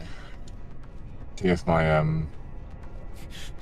Yep, as your polymorph goes next. Yep, because both of them get banished, but Kale becomes incapacitated while banished, which immediately ends the banishment on both of them. Is it the MIDI save or transform for this one? MIDI save. MIDI save. Wow. There's just a slight glitch in the Matrix for like 3 frames that we all experience. What do you turn the shark into? Oh wait, I don't want to turn it to something that it will breathe, because then it will just go back again and start attacking us. So turn it into a little sea slug. Just watch it float down to the very bottom. For reasons surpassing comprehension, I don't have a slug icon. Okay, sea snail, how about that? For reasons I can't... Oh, you know what? I have... You didn't prepare this that? will be funny as fuck. You didn't buy the Aquatic Life Icon Pack, Volume 2? Oh, yep, that'll work. Oh, I can turn it into a battle snail. That is a badass battle snail. As your polymorph also backlashes at you. Oh, it also does? Oh no. So I'll need a wisdom save from you as polymorph comes flying. Okay. Please turn him into a battle snail. Wisdom saving throw coming up. Do you want me to make this private or anything? Nope. No? It's a normal throw. Oh, see your shame. You got this. Oh, it's really good. Oh. That's fine, as you resist your own magic for a moment. That would have been embarrassing, wouldn't it? As the sea snail, just comes to a slow snail-like halt, running out of momentum there. How big is this actual snail? So you turned it into a regular snail. This is just because that was the only snail I had. No, that's cool. Just wanted to make sure it wasn't like a 10-foot. No. So I'm adjusting it as we were speaking down to about that size. Does Awesome. anybody have a bucket? I was just thinking the same thing. Or you could just put it in a bag of holding and put it in another bag of holding. And we took care of the problem. Oh, what the fuck is that? Just, if you just put it in the first bag of holding, that would be fine. There's no air in there. Oh, that no. is the heptapod thing. No. So it would We need revert more bags back of holding. eventually, but it would suffocate. We're gonna need a bigger boat. As worming its way out of the hole there, which it was surprisingly squeezed into, this long octopus-like thing, but only with 7 tentacles, all of them glimmering with electricity, and very large visible vent-like things, almost like the tail ends of jets, on its back. And now this fucking guy. Well, as David Attenborough might tell you, it is not uncommon for sea predators with different capabilities to work together. I'm gonna find this David guy and I'm gonna fuck his day up. No, it's the day of his birthday. Don't do it. A national hero, man. Don't fuck with that dude. We'll fucking all come after you. So I watched all of Planet Earth today. Lego has for the longest time said that their toys are for ages 4 to 99, but because David turned 100 yesterday, they changed the limit to 100. Oh, that's so nice. cute. It really is cute. We at the top of the round. Yes. The Torek, huh? In fact, not. Surprise. Oh, really? Oh, really? That's why it became visible. Yeah, no, that's fair. It's an octopus in it, man. That just... As it emerges and then kind of flares, you can see the blue aether-like glow running all up and down it as one of its tentacles lashes out towards Torek, missing, but there is a crack of electricity as it swipes.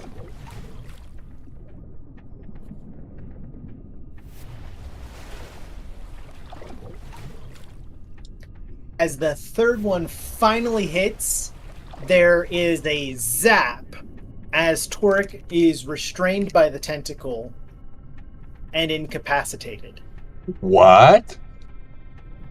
Oof. As you are seeing lightning crackle from the heptahexapod to Torek. But it's not grappling him or anything. It was just Yes, the it attack. is. It is grappling him. Yeah. Gotcha. No, the tentacle's wrapped around and the lightning is flowing down the tentacle. Roger that. Oh, that's just rude. Come on.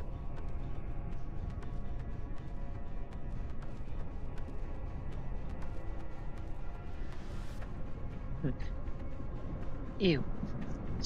Spitting at us. Ink cloud as well. Jesus.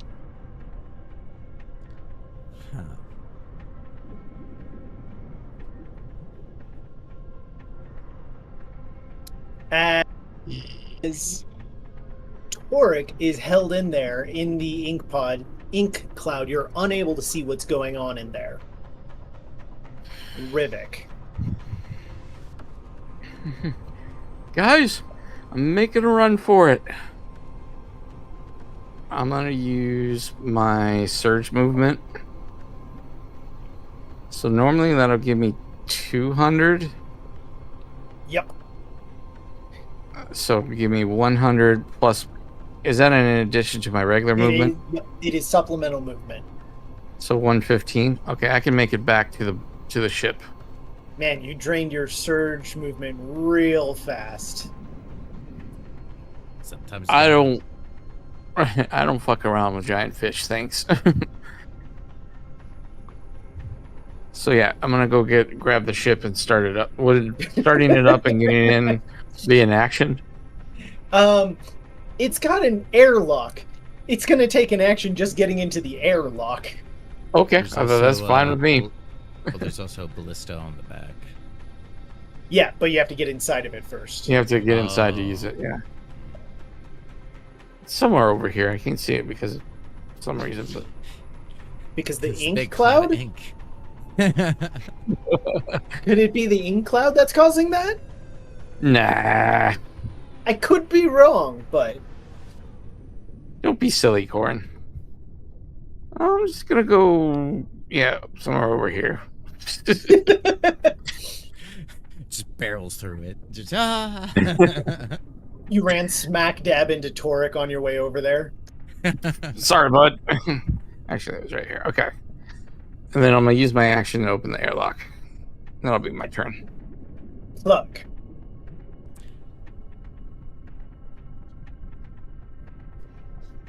Cool. Shit.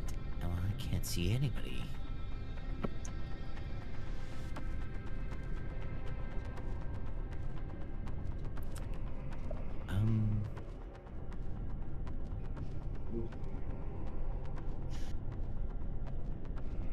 I'm gonna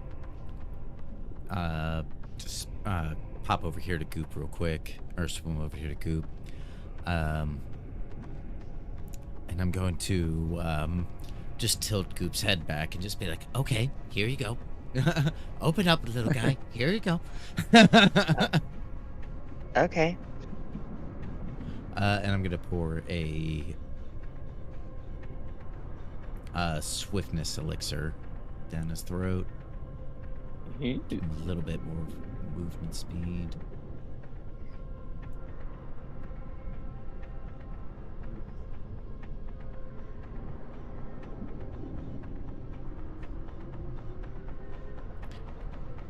Ooh.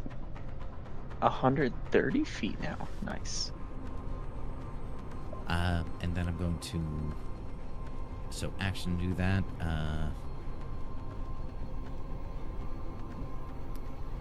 I really don't have many bonus actions, and I don't have much movement, so I'll just get on the other side of Goop. I'm just gonna duck behind Goop over here. But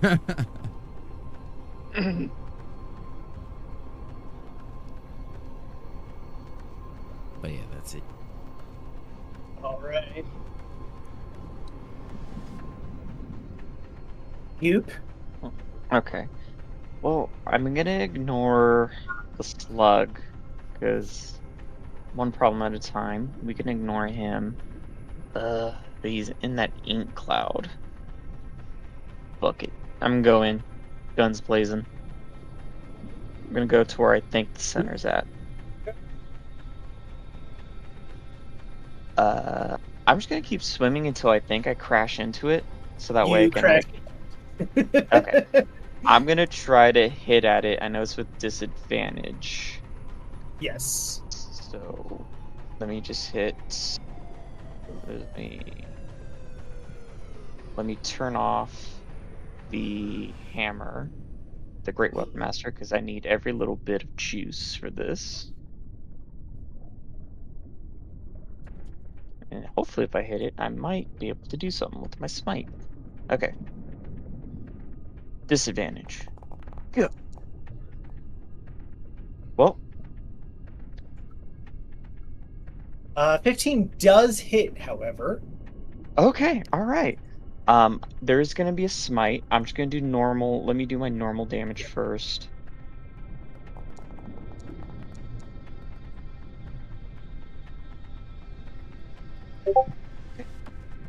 Alright. And I want to do, I think, was it branding smite? Let me see. If that was the one I was looking. Ooh, where'd my spells go? Spells. Should be branding smite was the thing. Next time you hit a creature, the weapon gleams astral radiance. They take an additional 2d6 radiant damage. which becomes deals an extra 2d6 radiant damage to the target, which becomes visible if it is invisible. I know it's not invisible, but It is it's not, obscured. because it's heavily obscured, and that is in fact not the same thing. Just before you use that. Yeah. Okay, that's what I was trying to see if I could make it. What about Blinding Smite? That one was prepared. Your weapon flares with bright light, and the attack deals an extra 3d8 radiant damage, and the target must make a Constitution saving throw or bleed blinded until the spell ends. Yeah. Yeah, fuck it. Why not? Go big or go home. Let's try that one. If it's gonna pose disadvantage on you, disadvantage on it. Why not? You must target a token before rolling. Oh, technically I have to target him. Yep, In order for me to apply it. Yeah. Does that work? Yes, I see it. Targeting right now.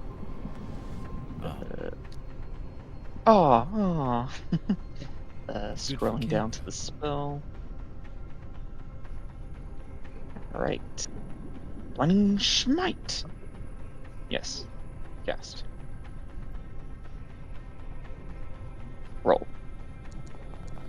And he has to beat a 15 Constitution.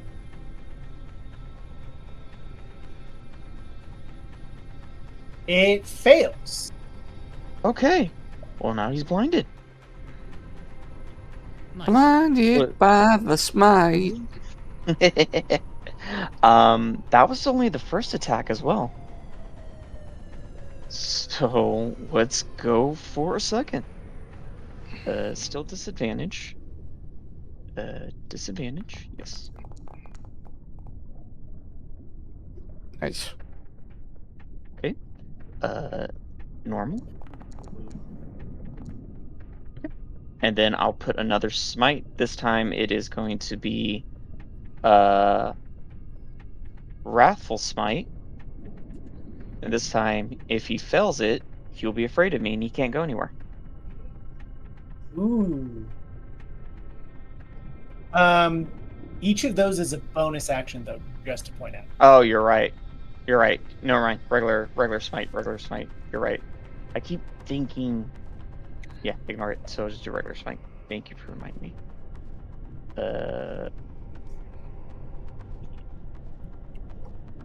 Do a second level.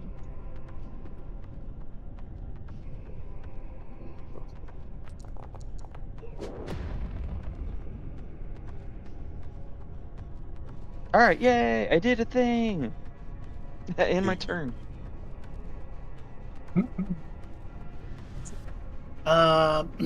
Goop, at the end of your turn, can I get a Constitution saving throw from you? What?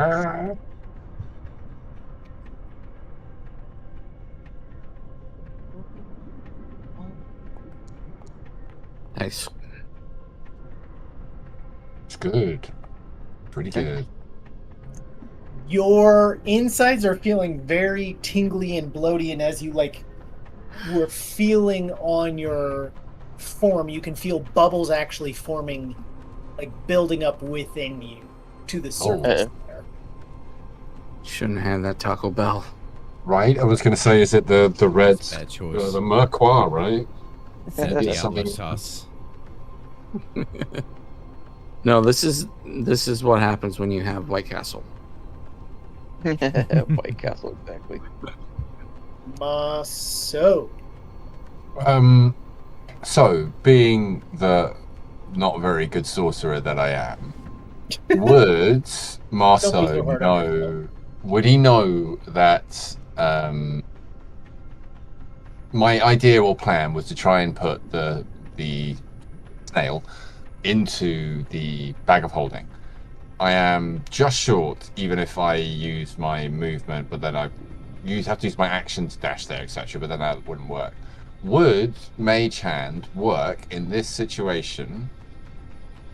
And would it be an object interaction to put the snail in the bag, or would that also be an action as well?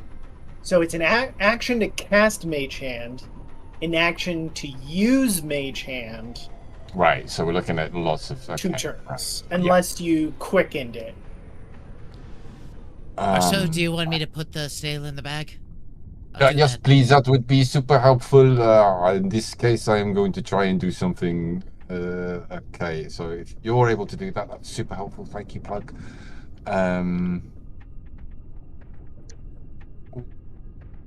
What, if any, indicator do we have that fighting is going on within this ink cloud? Can we see flashes of like Goop's magic? No, nothing at It all. is inky blackness. Cool. Okay, love that. Right.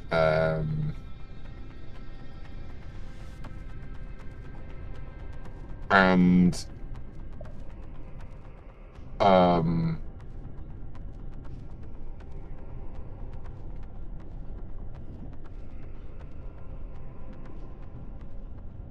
no, it doesn't work. I was just looking at prestidigitation because I knew it did something to water, but it's not very helpful.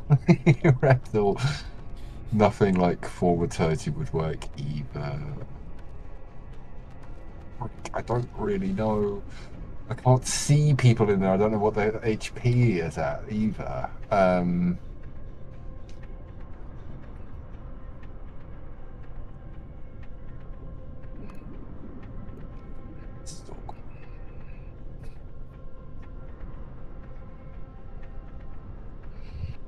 Move up 10 feet.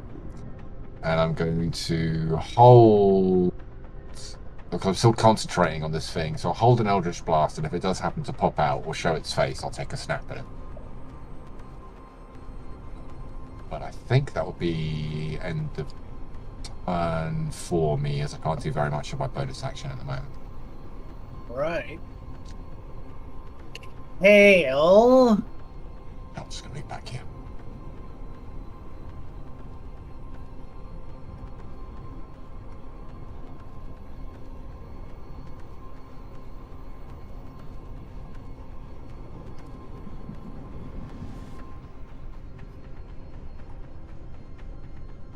Very, very, very little that is suitable for this environment. So I think Kale's going to do what Kale would do. Run away.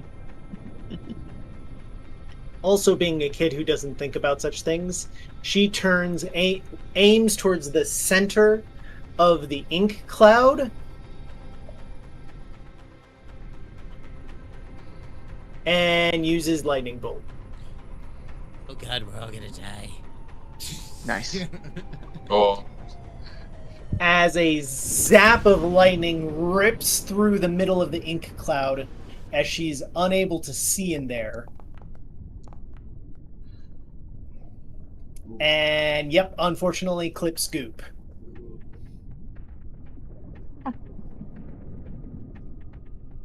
Cal, why do you keep attacking me? I was Can't see aiming her, for but- the middle! Why are you in the middle? I don't know where the middle is.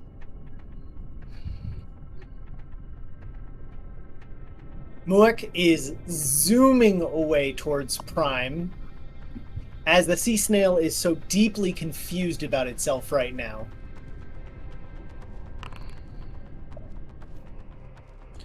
Ooh, that's an unfortunate roll. As Maso, you are up next. Rick. Let us see what you are wishing to do. Yeah, kind of the same situation as before, though, isn't it? I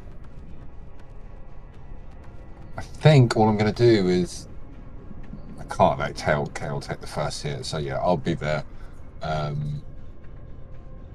Just hold on to. Oh god, what's the reach of this thing? If it grabs me, I'll be so pissed off. If I see it, then I'll take a shot at it with Eldritch Blast. Luckily, he does have disadvantage for now. It's at the end of his turn he can make the saving.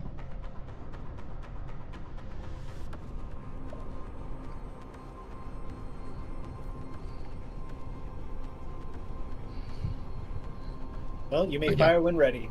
I was going to wait for him to show his If face. you're holding it, you lose concentration. Oh, you're totally right, dude. Yeah. Okay.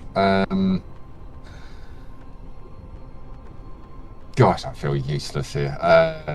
Says the one holding a killer shark at bay in a snail form. True. It's all of a sudden. This might constitute a time of being a little unnecessarily hard on yourself. That's very true. I'll tell Kale to sort of move away a little bit from this area and swim myself down here.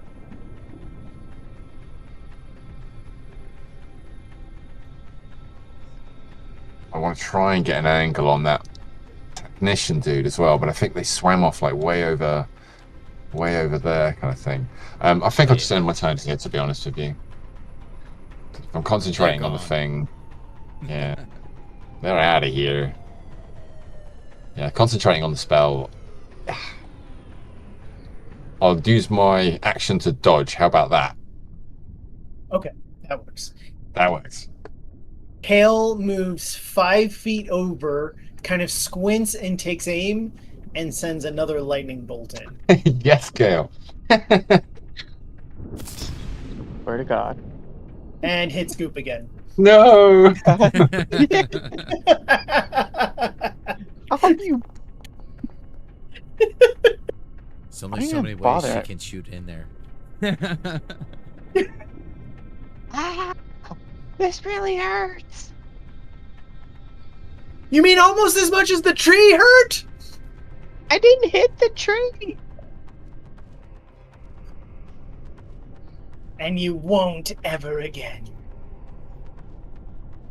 Whose side are you on? In range. Okay.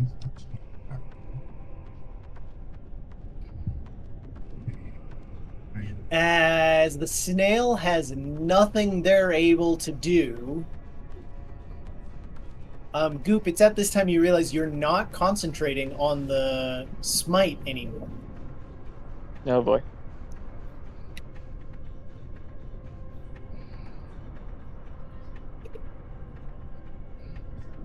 As long tentacles emerge from the inky darkness, just the edge of it is out as the tentacles are there right around Marceau, like hands reaching out and grabbing Kill it. at you. Kill it. Go down.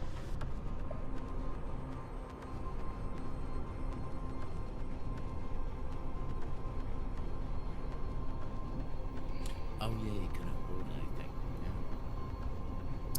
And its tentacles are going to zap Marceau. Dodge only works for one attack, right? Nope, Or is it all for of them. the... Oh, okay.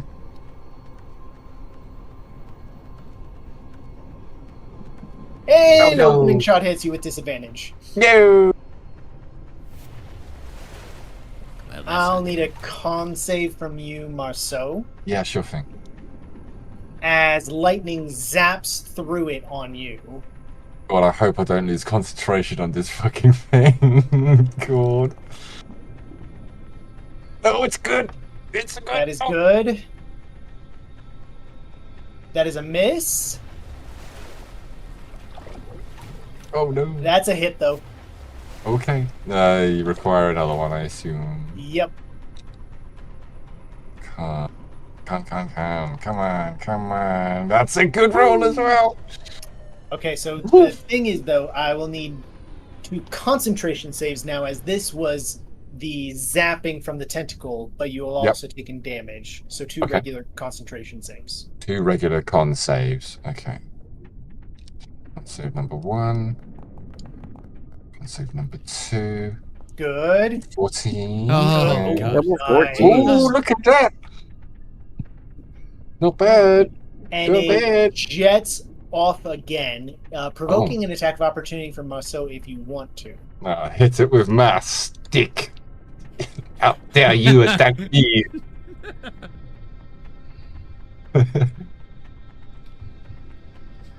Staff of healing. Mini attack. I hate you. Oh, wait, I'm too far away, apparently. Hold on, I need to get closer.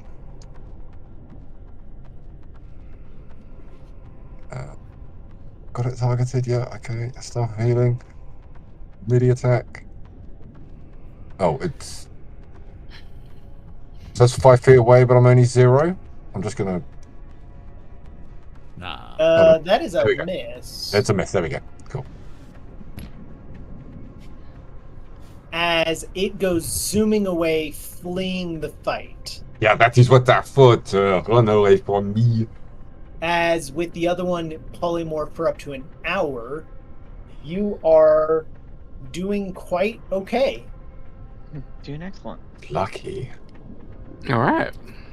Do you still want me to put the thing in the bag of holding? Oh, won't be able to breathe when it comes ink back. is sitting there, very, very slowly settle. If we put it into the bag of holding, it is what? It will die in there slowly? Or... I mean, there's no air in there, and it's kind of like a pocket dimension type thing. It'll suffocate and die, most likely. The bag of holding? Yeah. I mean, if you open it up down here, the water is going to flow into it. That's what I... That Yeah, is just that is a good point. Yeah. thinking that as well. If it technically suffocates and dies in there, wouldn't it just go back to its regular form and destroy the I think bag it anyway? would, right? Too big. Well, it'd go back to his regular just going to form point and out the suffocate, water would but destroy the bag. Yeah, it would rip Yeah. it. We have to find an air pocket to do it. Hmm. Maybe I we can should just take the get away sub from and it. Yeah. Just Well, leave throw it it in- be, I think. Or throw it throw into it the in- abyss. I Right just into grab the a, abyss? I just grab a bucket and just put it on top of it. We just let it sit here for an hour and we get the fuck away from here. Because if we kick it down the thing, it might get injured enough to respawn. That is true, that is true. Alright, well, you could take it. You could take it to the sub, take it inside the sub, and then apparently. Don't think that's a terrible idea. Let's just get back That to is this. true. No, I mean, we bring it back to the sub, then put it in the bag, and then it suffocates. Yeah, It's a much better idea. because I there's think no you have a water to good rush idea. in. All right, I take the bucket and scoop up the snail. All right, come here, little guy. If that guy comes back to bite us in the ass, it's on you, Marceau. Why? Why me? Because you didn't stop us from doing this. As I said, it's a terrible idea. As it is high pressure but low threat, with the heptahexapod having fled on this reef there, but Mook has dipped. As you're there and arguing, the ink is slowly fading away and disappearing. As you can see a figure floating in the ink. Coop's dead body. Oh, what now? As Cameraman Crod, Or- no! No, as not Torek cameraman is Crod. unconscious. Oh, Torek's unconscious? Oh, shit. no! Oh, Oh no! no! I'll go over to him. I forgot As you about come rushing over, you can see a half dozen punctures in Torek's suit. Oh Oh. crap! That was, we need to it was get him just a up. rental. We need to get him into the submarine real quick. Pulling up. I will just cast whatchamacallit, what's the spell called? I've got it. Spell the Dying on Thoric. Ooh, that is very much the right call, as because he's drowning, he is unable to recover hit points. Oh, okay. Yeah, whilst drowning, healing does not bring you up. Hmm. But with Spare the Dying being quick thinking from Marceau, you are able to Rivik into... Sorry, Torek, into the submarine. Great. But his suit's pretty messed up. Okay, let's just deal with getting him awake first. He is now designated escape driver. He's the wheelman. Yeah, so what we'll do is... come on, target.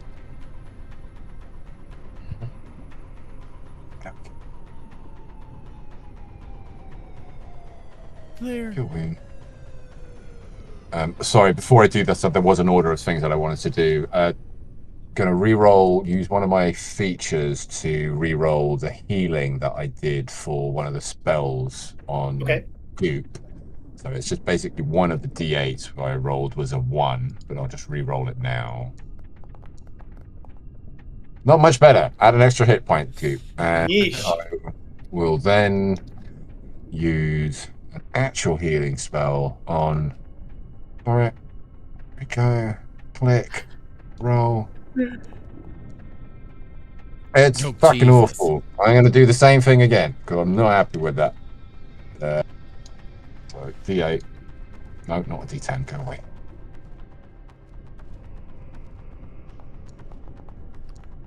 And it's still shit. Fuck it up. Oh my god. Wait, no. I've got 6. I used 2. Okay. That was not fucking helpful. I can't even 2 is better than 1. Feature is on this, but yeah. 2 is better than 1. See, all I'm hearing is 2 healers are better than 1. Yeah, empowered healing, that's the ability that I'm making use of. Torik, are you awake? Is he... He's stirring, he's awake, he's not dead. Hopefully. He hasn't taken many... He hasn't taken a load of... Slowly, he begins coughing up as water comes out of his gelatinous form there. It would seem that he is not as resilient as Goop is to drown. Torik, you are alive. Good.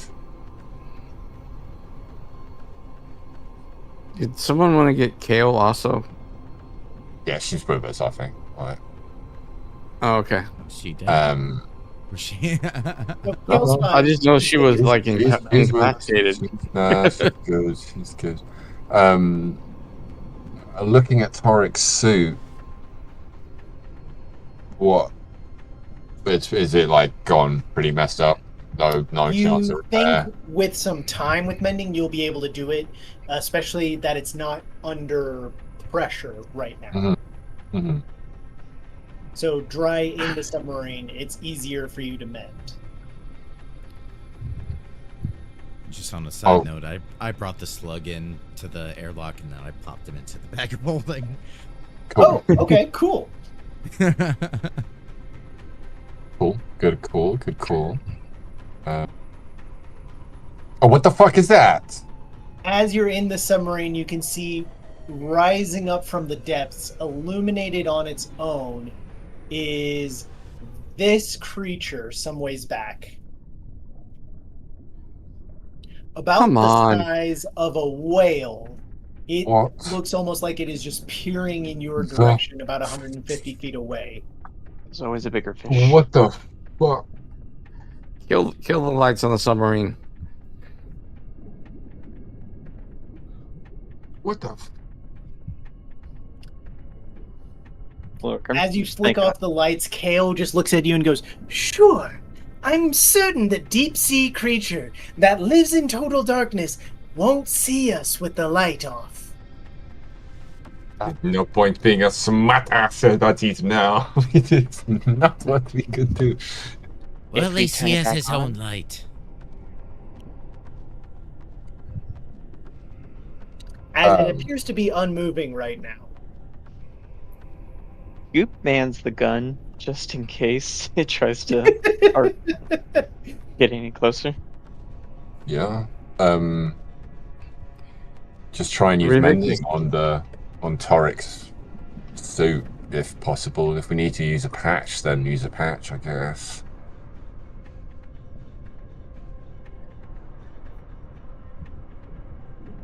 This bloody creature doesn't come near us.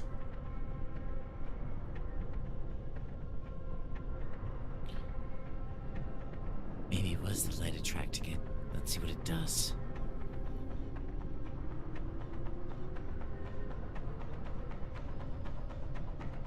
As you're sitting kind of with bated breath, watching, it does not make any movement towards you. Oh. Okay. This is what I'm thinking. If Rivik's able to... Not Rivik, I'm sorry. Torik's able to pilot, let's go back to the city and really prepare to come down here. I'm like, get like reinforced suits, maybe add a brand new gun to the submarine. Get some Aether torches and that kind of thing. Yeah. Man, it might not be a bad shout, you know. I mean, we've encountered already a couple of really nasty creatures, and we haven't really gone down, you know, down the tunnel, down towards the very bottom.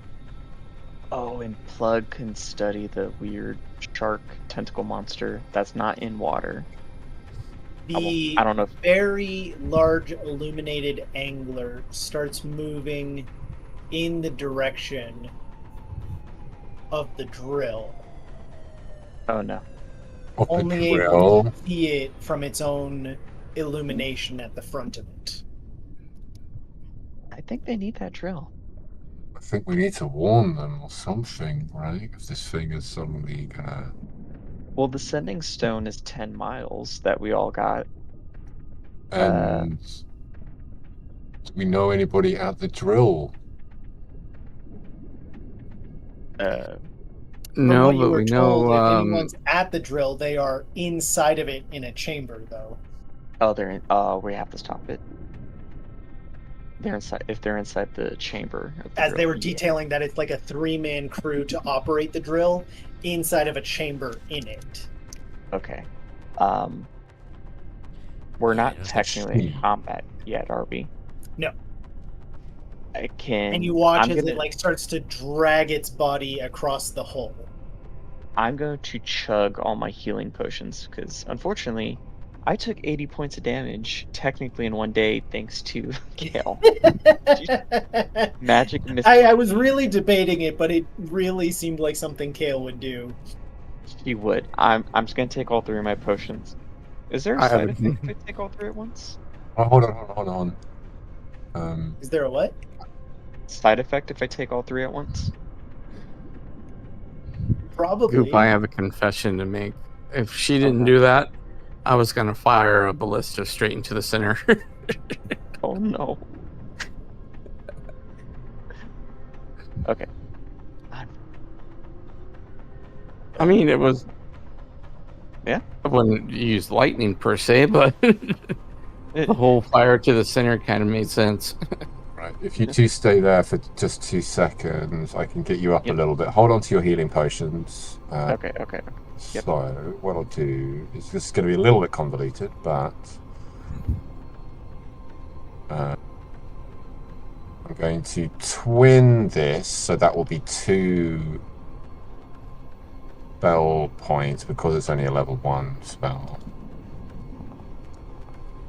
It's better than nothing. So Torek will also get 9 healing points. So that puts me down to 5. A few moments later, you can hear a clang, clang, clang on the hull. And like if Goop's kind of around the harpoon, you can see Mook outside of the submarine, like tapping and gesturing to be let in. Oh yeah, I think we'll let him in. I don't trust him. Fine. With let some him in. clanging, Mook plops down into it, breathing hard, removing their own helmet. Okay. Those were a lot worse than usual. The heptapod can get scared away, but that other thing, I don't know what that is. It's dead, is what it is. What, the big... The big red thing is one? not dead. Oh, I thought he was talking about the other thing. No. Why would I be talking about the other thing?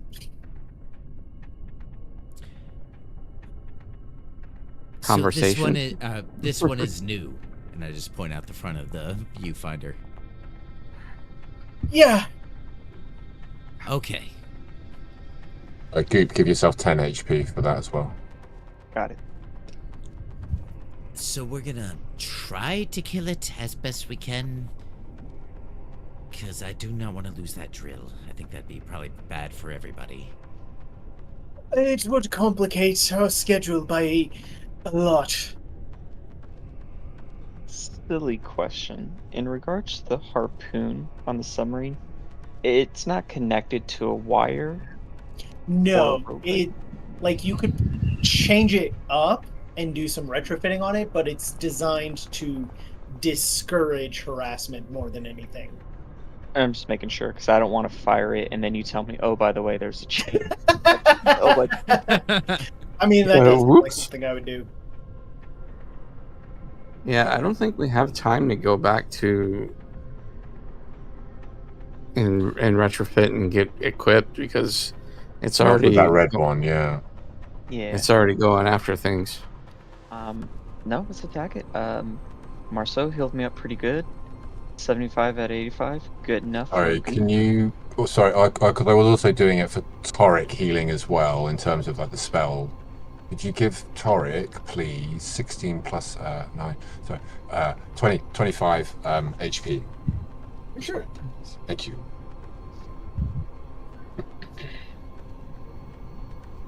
Okay, would it make sense for spellcasters to stay? No, he disappeared. What's happened? Oh no. Would it make sense? He used to just exploded. He did, yeah. Oh no. Makes sense to what? Would it make sense, like when we're engaging this thing, to have the spellcasters inside of the sub?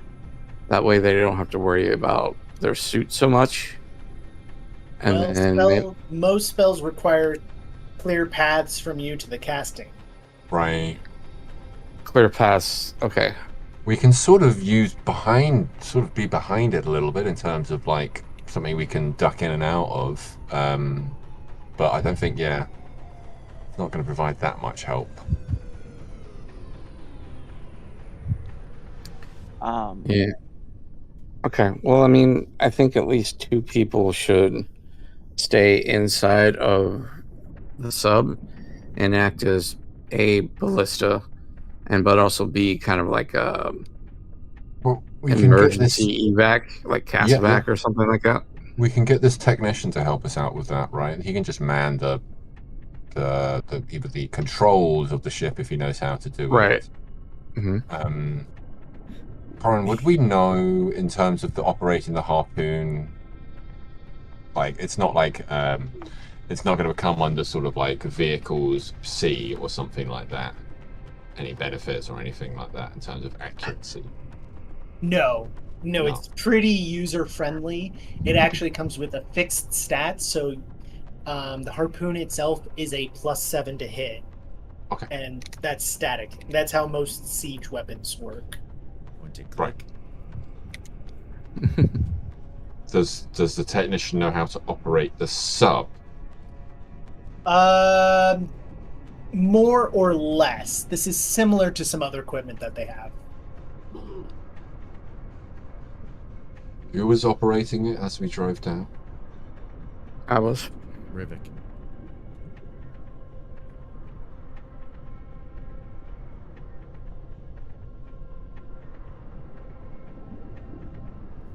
But whether or not I think your idea, JC, is a good one. We could keep the technician and Marceau in. I'm not doing any damage to this thing, right? The only thing I'm doing is really keeping you guys up if you happen to go down. You can feel a faint rumble as you watch as the giant mouth of this kind of crunches down on one of the support limbs for the drill. Okay, let's start doing something about Got this. to go. Yeah. We got to go. We got to go. Let's go. Let's go. Let's go. Everybody out. Everybody out.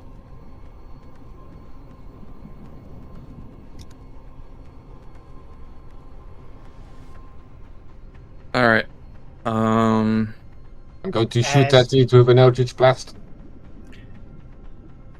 Oh, wait. Before we get any, what's the range of the ballista? Or the harpoon, whatever you want to call it. 180 feet. Shoot!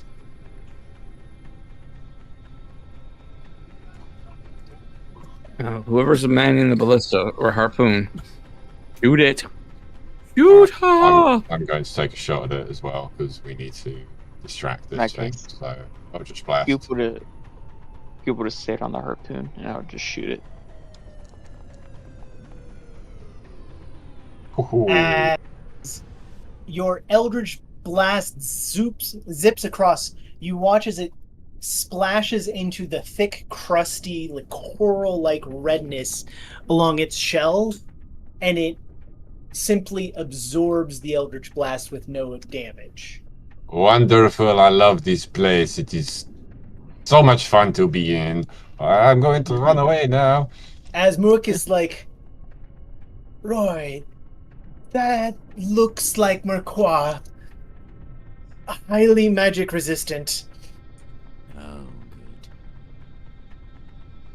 Well, that is me pretty much done. So you go with your swords and your axes. You might want to, I yield the rest of my something. time. Exactly.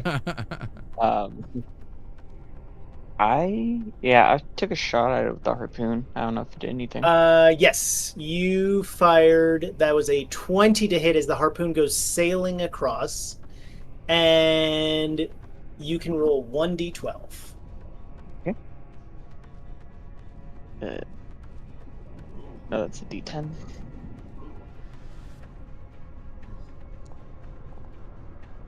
Okay. Hey, Mike. The harpoon Mike. does hit it, and Planks it off is the an armor. imperceptible amount of damage, but it does damage it. Hell yeah. Okay, That's then. what we needed, Mike. Just needed to piss it off. As you've successfully pissed it off. Yay! Yeah.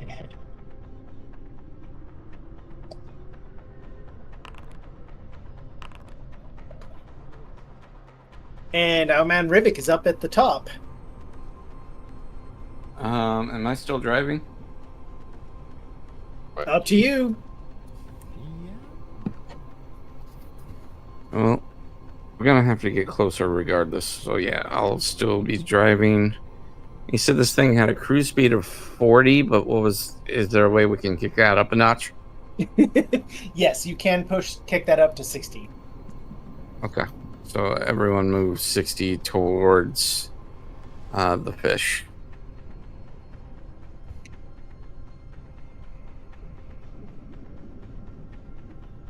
Yeah. I wasn't sure if Corn was going to grab us all and just move us. No, Yeah, you can go ahead. that's what I was. Because I don't know who was out of the sub. Okay. I will move right next to Plug because I was on the harpoon. Yeah, just close enough.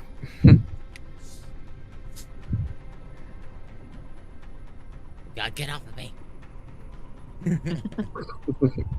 Get off That's my what lap. From he said. Jimothy out of this. Flood. Okay. Yep. How far are we away? 100 feet.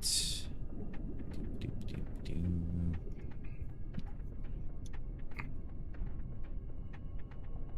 Actually, how far away are I'm curious to see what this happened. So I'm gonna poke my I guess stand in the airlock or open it, poke my head out. I'm gonna jam that vial of goop spit that I took earlier into my wand, and I'm gonna launch a firebolt at the Merquois thing or Leviathan. Okay. Ooh, ballsy. As you send your fizzling, weeny little firebolt in its direction, it has no effect on the exterior. as spells have a 1 in 10 chance on working on it. 1 in 10. Well, I put Goop spit into the wand or the artificer wand, and the firebolt just as the carrying mechanism. Yes, but it is still technically a spell regardless. So it's a spell with rider effects, and the spell fails to have an effect on it. Shit.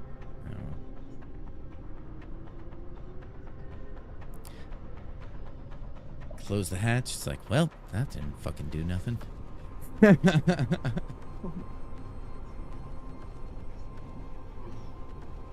Anything else for Plug? No. In that case, Mook is going to be hurrying over towards the harpoon and asking if there's anything that they can try to do, as they are a technician and an engineer. If they could try to, like, is there something you want to try to rig up with the harpoon? I.e., potentially a harpoon if you wanted to. Like a cable, I mean. I was thinking, because how's the harpoon shoot? Is it like a spring that it's pulling back and then shooting it, or is it a bolt? Like how's it is pressurized? Is there any way he can increase the pressure? Let's say, give it a little more oomph for penetration. He hesitates for a moment and thinks, and then like slowly nods and goes, "I think so. Let's hope it doesn't blow us up, huh?" Oh, at least if we blow up, it'd be quick, like being eaten by a fish. I guess that's an optimistic way to look at it. Conquest. Conquest, yeah.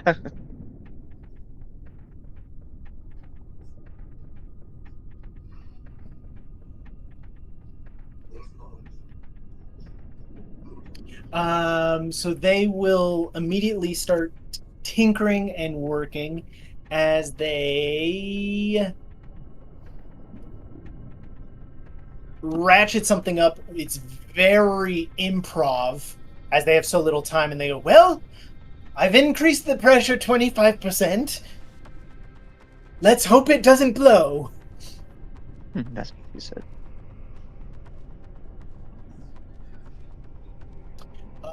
Toric is going to come out of the airlock and come swimming forward. As they're here for a combat time, not a long time. Woohoo! Kale emerging as well is not going to slow down on the spells, but have their sword ready in case they need that instead.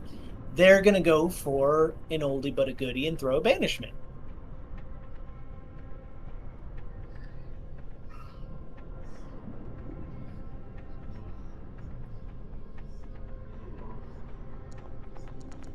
As it has no effect. Oh no. Goop. Okay. I did say I wanted to take the saw sword. Yep. The flesh saw. I want to see if it will work on the fish. If I can cut this bastard open this way. Get him. As much as I love my hammer, I'm going to try to use that saw. Okay. I am going to now activate another thing of my chaps, climb outside the ship, and see if I can take a whack at him. Conquest! I don't think you equipped the saw into my inventory. Oh, I may not have. Yeah. Those cheeks Good turned into lord. propellers. Oh my god. How did you And this move is so how fast again? Jet Propulsion was born. I used the chaps to increase my Right, movement yep. speed. How many of those do you have? I have one left. I only get 3 a day. Ah.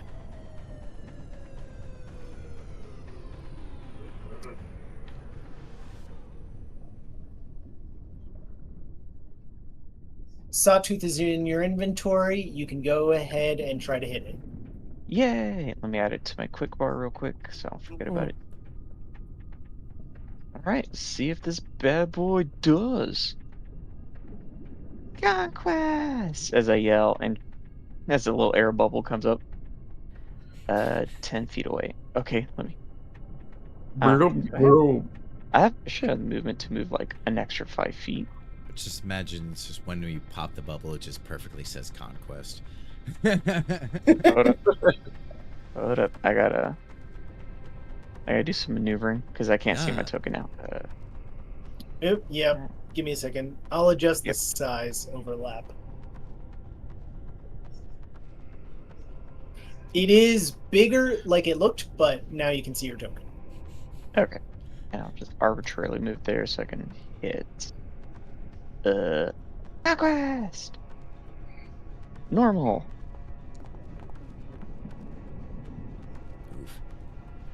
That does not hit. Okay, does not hit. Alright, we'll try one more attack.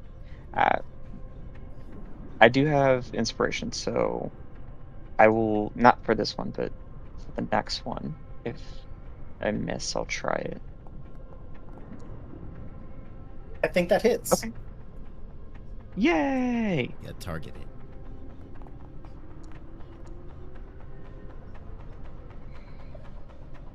Alright, and then I throw a smite on it.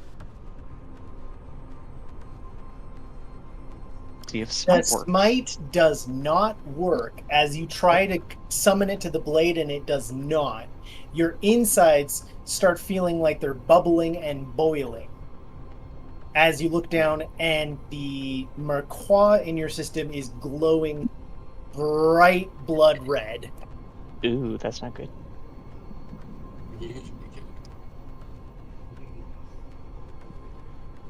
Just letting you know, if I lose signals because it's raining now, it's got a pretty good storm.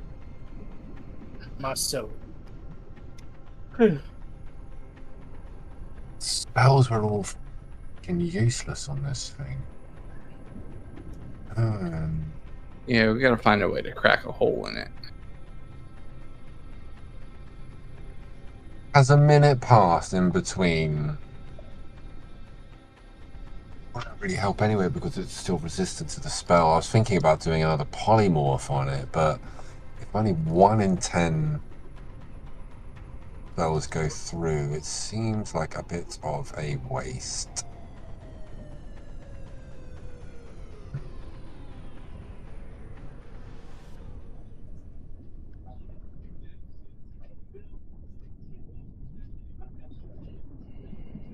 Almost nothing that I can do with this guy. I'm just going to use my movement and action to get over towards the rest of the group.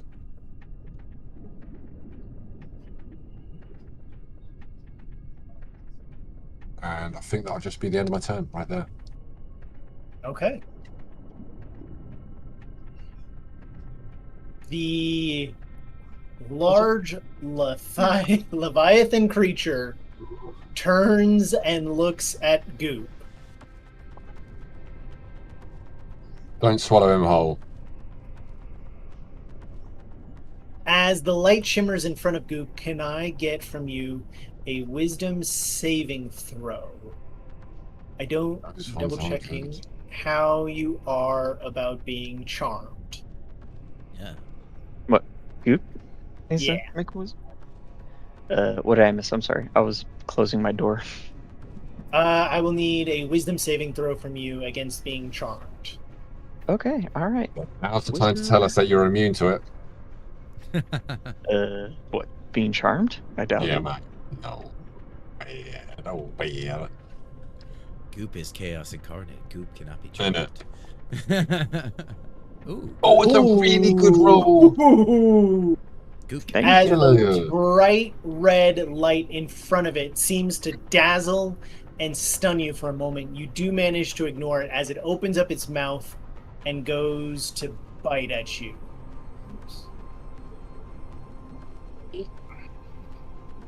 This is where that armor class comes into effect, right? What? Does a 45 hit?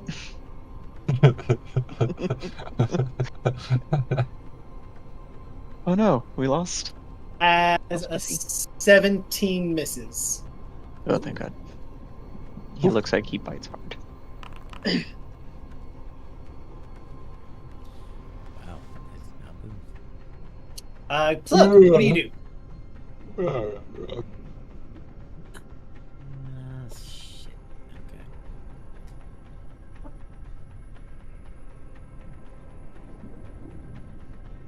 None of my spells are good for this at all. 60.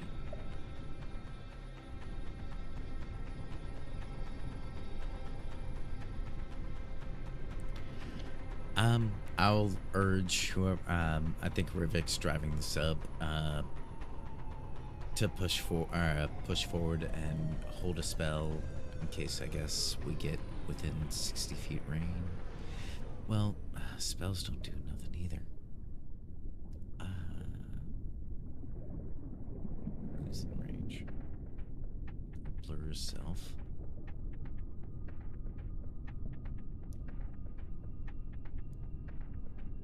Man, I'm really not set for this. For this encounter.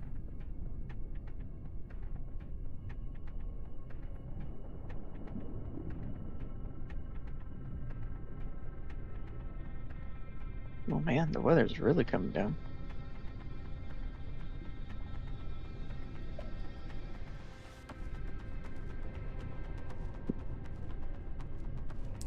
I will, I'll ready a casting of Ray of Sickness and for them to go forward because I'm still in the sub. See if they go forward and get in range. The sub does go forward. It was just Rivik was not there, so I can go ahead and move. Like to there. Is that enough in range?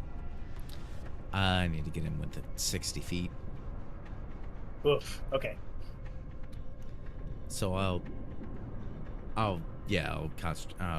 concentrate on holding the spell until we get there, or whenever we get there. Yeah.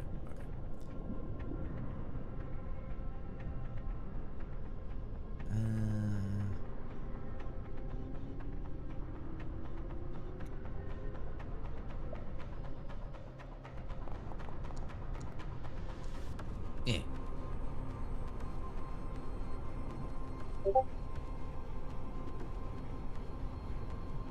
That does hit as you send the beam down. It, however, has no effect.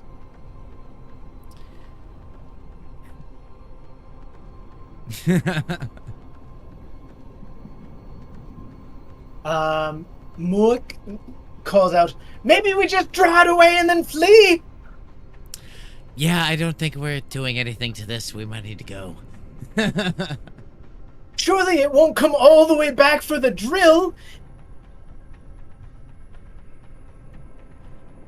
It will, but I don't think we have anything to do about that. If it wants to Tail drill, goes, I think I'm it's not gonna so take the sure. drill. It doesn't have any meat on it. It doesn't make much sense for it to try to feed on it. It was probably just fascinated.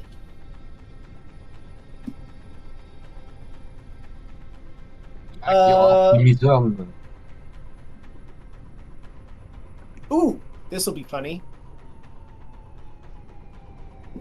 Kale is gonna swim out and try to cast Reduce on it. Oh, Imagine that's if she actually a cast really good idea. Enlarge. Oh my god. Terrible.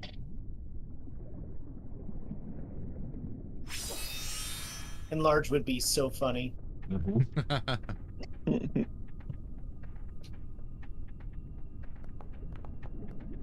Oh, it has no effect. No.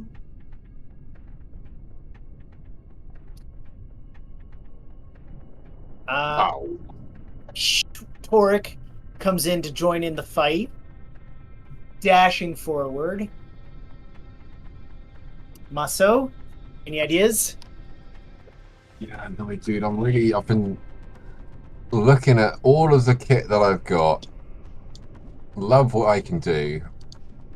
But in this situation, I am not very helpful.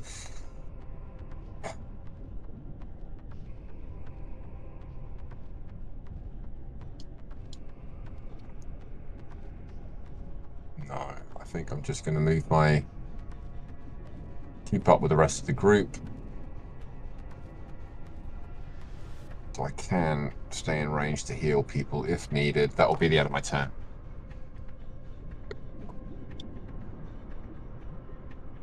The Leviathan kind of like shifts over here because it can move through your spaces. As it advances, it comes back around as both Kale and Toric will need to make wisdom saving throws as well.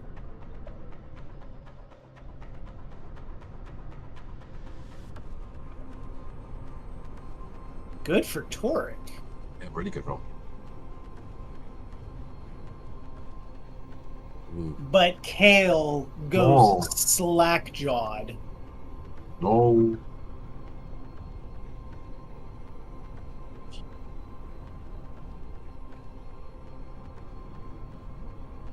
As another bite narrowly misses Goop with a giant chomp. It almost tears away at you, and Goop, it is your turn. Oh no. Okay.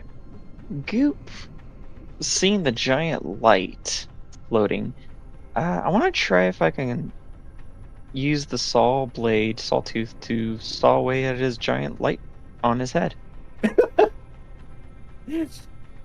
I don't know if it'll work, but it seems appropriate. Oh. So try to whack at him with the sword. Conquest! Oof. That is a hit. Okay. Thank God.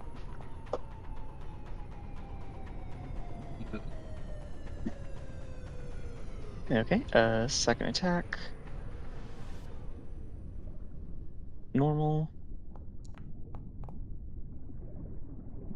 You are cutting at the stalk, but the creature is so large that the stalk is the diameter of like a sapling tree. You know, it's like 5 inches in diameter, 6 inches. You are cutting at it as it's loosening, and you watch as the red light flickers for a moment, but it does stay on.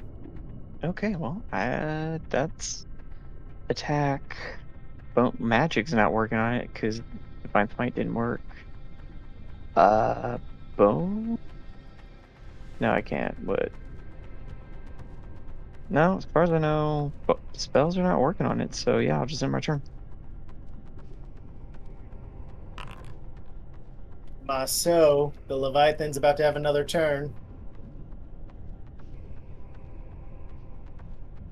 I can't see Hail from here. Where's she? Oh, she's there, okay.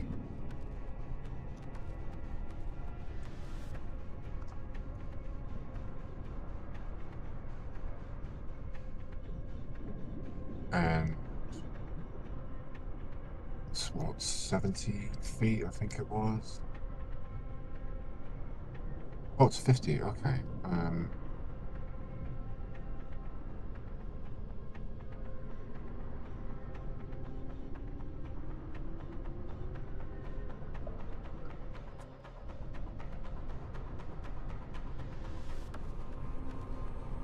I really don't want to use polymorph on this thing, man. I mean, go ahead. I mean, the shark is in my bag of holding, so if it reverts back, it's still stuck in a void. Yeah, it's a 1 in. It was a 1 in 10 chance that it actually goes. Do you imagine the shark weighing more than 500 pounds? Uh-oh. Yeah, I do. Do you imagine a shark might weigh more than 500 pounds? Asking for a friend. No, that's appreciation Yeah, for it. probably. Thank you. Because the bag of holding can hold 500 pounds. Am I still concentrating on the spell, or the spell's You have been still concentrating on the spell. I've been keeping for track. an hour, isn't it? Yeah. Yep. So we need to take him out at some point. Right. Great. Love I this. think at this, Okay. I think it's what we can do at this point where it's occurring to plug. Oh no! Oh, oh no.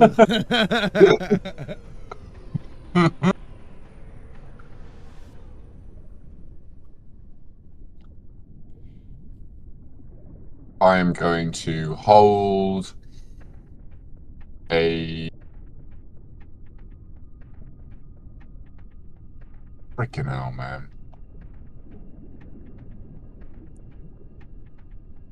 I generally don't know what to do with the situation. I will hold a healing word in case Torek suddenly goes down.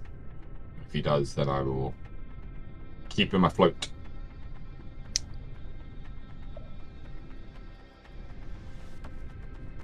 That'll be the end of my turn. The Leviathan rotates and looks at Torek and will give a bite. No. Missing Miss. Torek as well. Ooh. God damn. Wow. And plasmoids are slippery. Kale is really are. charmed by it. Goop.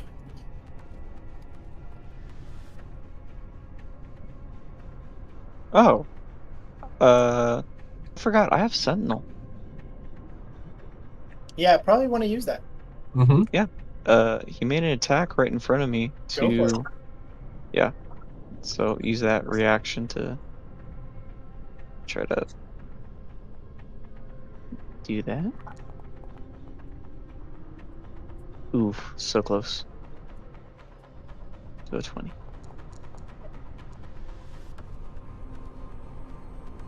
Yeah, I'm just trying to see if I can saw that little bastard's light off. You are hacking away as you are about a little over halfway through it now. Okay.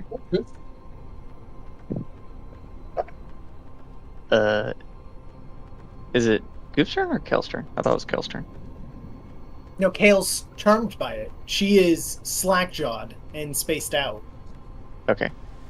So it's technically It's Goop's your turn. turn. Yeah. Okay. So that was my reaction for the Sentinel. Okay, now I can attack my regulars. Alright, let's see if this hits. Baby. Okay. Yeah. Conquest! Okay. Slowly, one more attack. Normal. Oof. Hate to see it.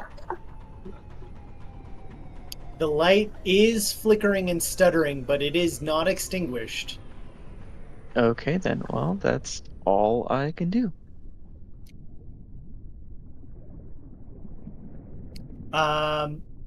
Mook leaps onto the harpoon, makes a prayer-like sound as there is a thunk.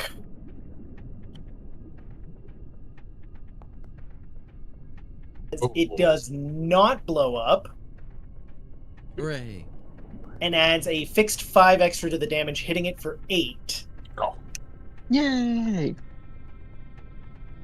That's like, oh, thank God. Plug. Oh, cool.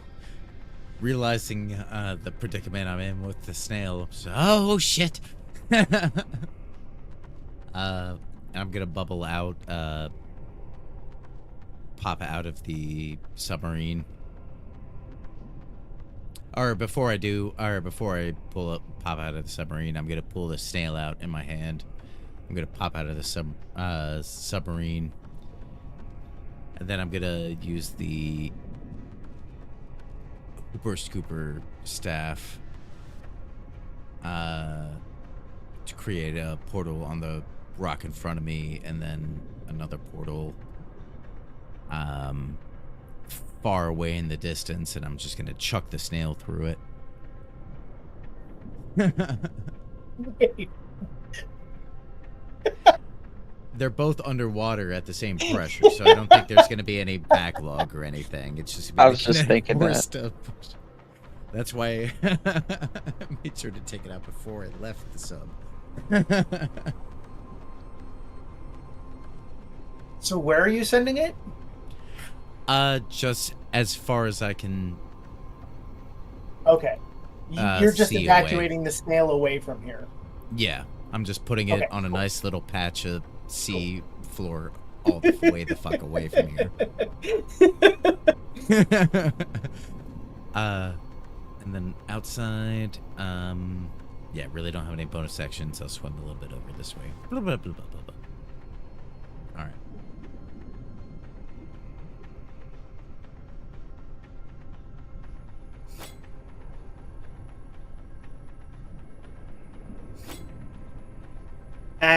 As Torek is thrashing and slashing on it, does get some hit on there, as Rivik is getting ready to pilot it away and using the necklace to start signaling for you all to get the fuck out of here and leave it alone. Plug.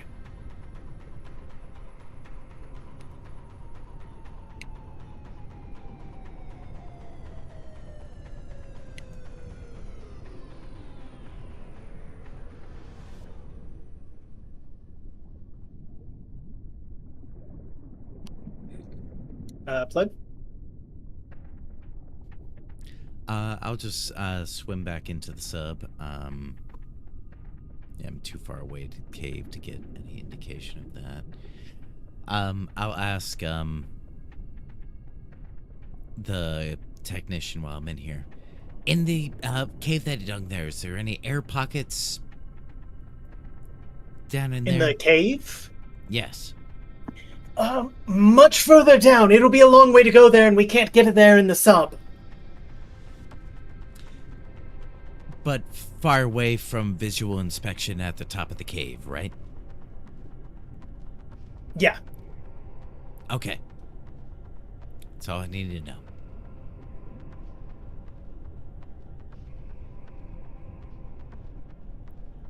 But yeah, I'm done. I'm not doing anything else.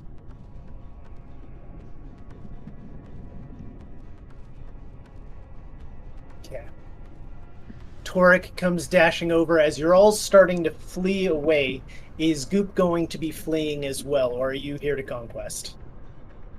I respect you so much if you take on this fucking fish, mate. I will respect you so fucking much, but don't. He's got this. No. He's fine. If I can get away with it, one more hit and then take off.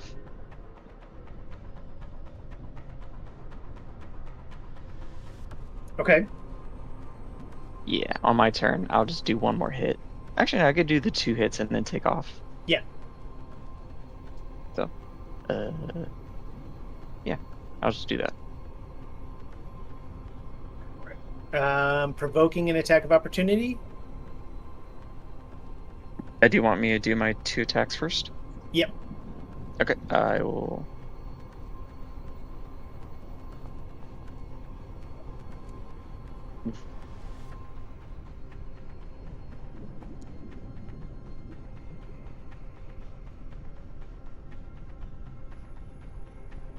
Okay, and then last one.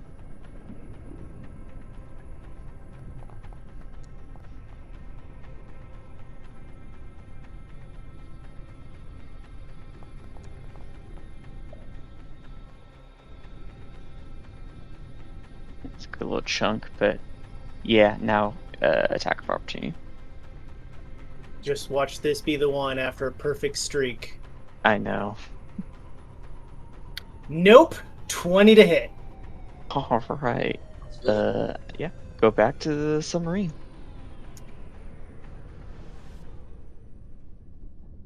Same thing happening with Torek, just clearing, but Kale is left behind.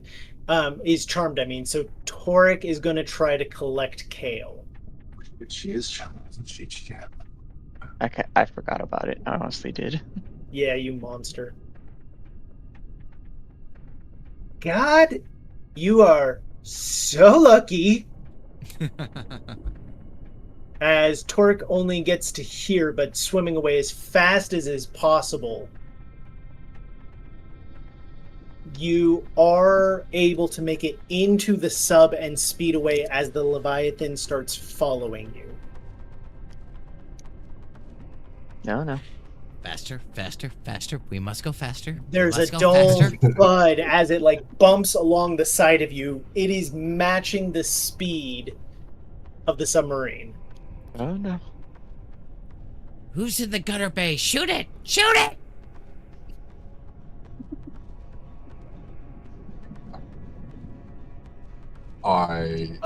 Mook, the technician, is the one in the gunner bay right now. Get it, Mole. You got this. Fuck you! I've got this. That's the It'll be spirit. fine.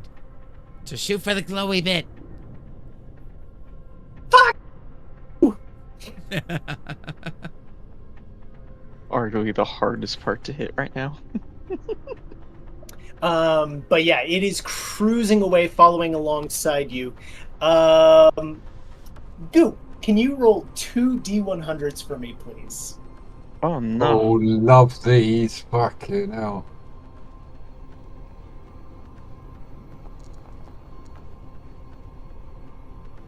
Oh.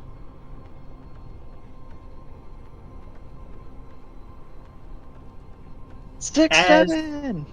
The sub sustains 140 points of damage Holy Well, shit. no, that's not to be proud before of. you break away. Oh, we just How got many- this thing. Oh, no. How many The points? warranty's not going to cover this. 150. It has 150. It has a dozen leaks in it. Its movement speed is a crawl by the time it gets away from the Leviathan. The lights are flickering in and out. The harpoon gun is not working, and the air is dropping. But you do finally get it to lose interest in you, as it does not taste good. Perhaps a little mending on this, and I'm sure we can repair it. It's A lot of mending. No, I was gonna. Can I do some engineering checks? Can I try to mitigate Yeah, some of that? Yeah. Not while it's underwater, no. Uh, You're going to want to take this into the shop. in retrospect, how far did Goop get and sawing his angler glow light About off? 2/3. Oof. It was pretty close. Probably why he was so pissed. He also has to make Constitution saving throws to stop his bleeding. Oh, yeah, no, he's been failing. He's been bleeding slowly. So yeah, that's why he's probably so pissed. Oh, good thing I switched that Yeah, song. it might be a reason why he's pissed, yeah. Yeah. It might be a reason that he's pissed. Man, You I really gotta start coating your blades in poisons that I have. Oh, God, thanks. But you limp your way back up to Prime with Mook desperately. As you get to the hatch, you're able to evacuate and shrink it down as you've got a horribly mangled Hot Wheels-like little submarine in front of you. It's fine, just buff it out. Yeah, I must be able to I find don't somebody think who this is can. gonna buff out. Is there a mechanic or an engineer that works with such machines?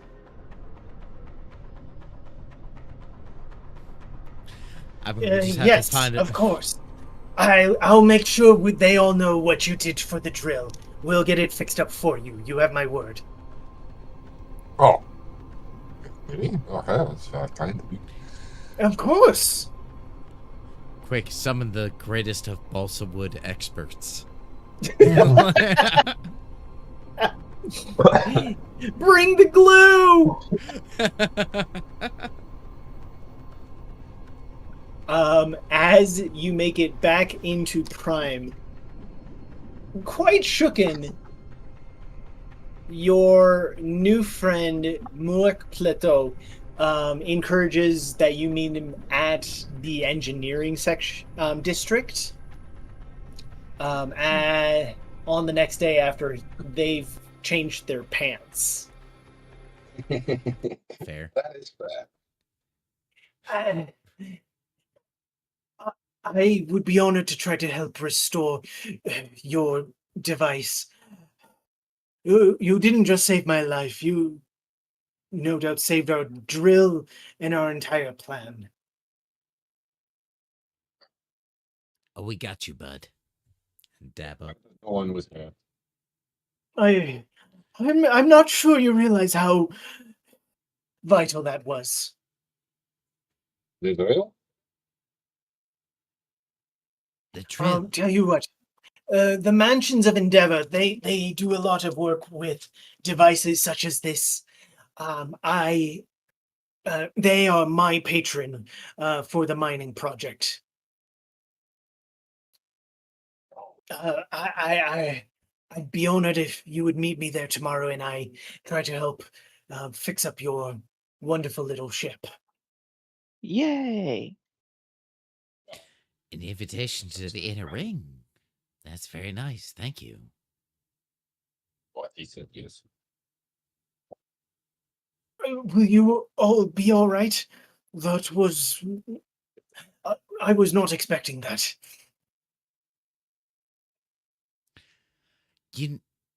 I really wish I could say that I wasn't expecting that, but that was about what I was really.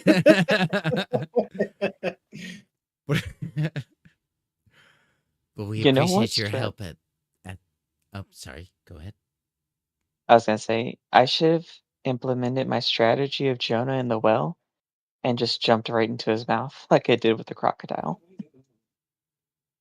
Okay. Oh, that's I a mean, long story. I think that's a good strategy. I think we need to load you up with some poisons or explosives first. Take my money.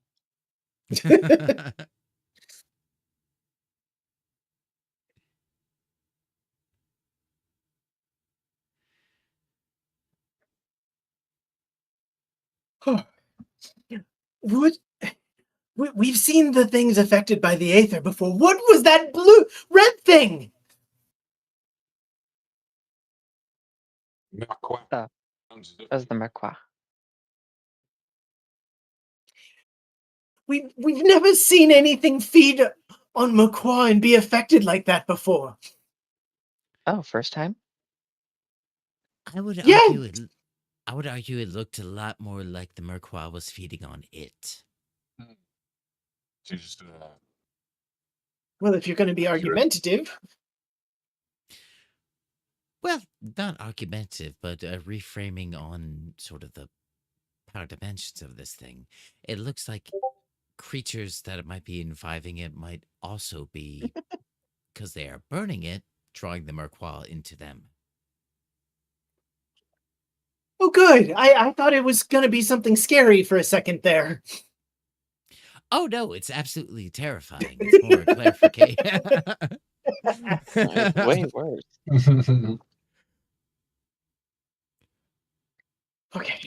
Okay, so I'll have to file this report. You're under the impression that Merquois was eating it then? Do I understand that correctly? I mean, maybe if that was a beast that in some way burned Aether and was around the drill, grew up burning Aether in some way, shape, or form, and it summoned the Merquois. That's just that's the working hypothesis from what I can tell. Because whenever you burn it, then it grows. So it's feeding on some method of the Aether being used.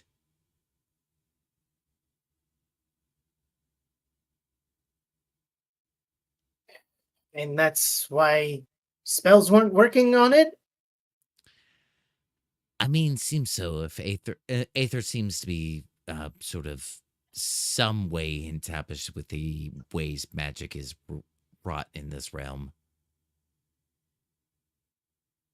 And yeah, it might just eat magic because Aether increases magic Merquois feeds on byproducts of aether, it might just eat magic. That might be the whole thing here. Okay. While I'm working on this and recovering, maybe you visit the Merquois fields and compare notes and see if they have theories on this. If they don't, it will be good for them to know. Oh, definitely.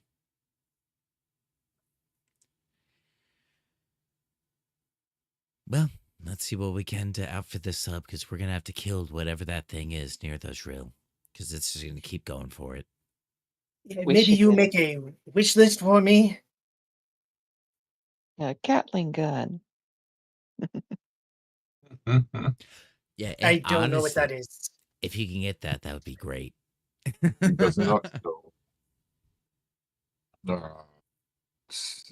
I guess the two biggest things would be reinforcement of the hull, and then quicker engines for more movement speed.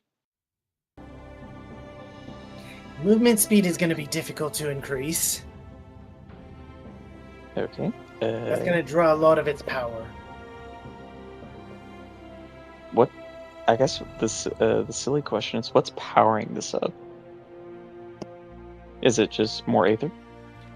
It does use an aether battery, yes. Would increasing the aether output of the engine or upgrading the engine? You could make a submission to request more aether to outfit it, but it is going to need a bigger power source. Okay. Plus, it's just going to draw the creatures as More. well. Yeah. Some sort of like harpoon which stuns them or electrocuted them or something like that. I mean, we're not going to find a net big enough for them.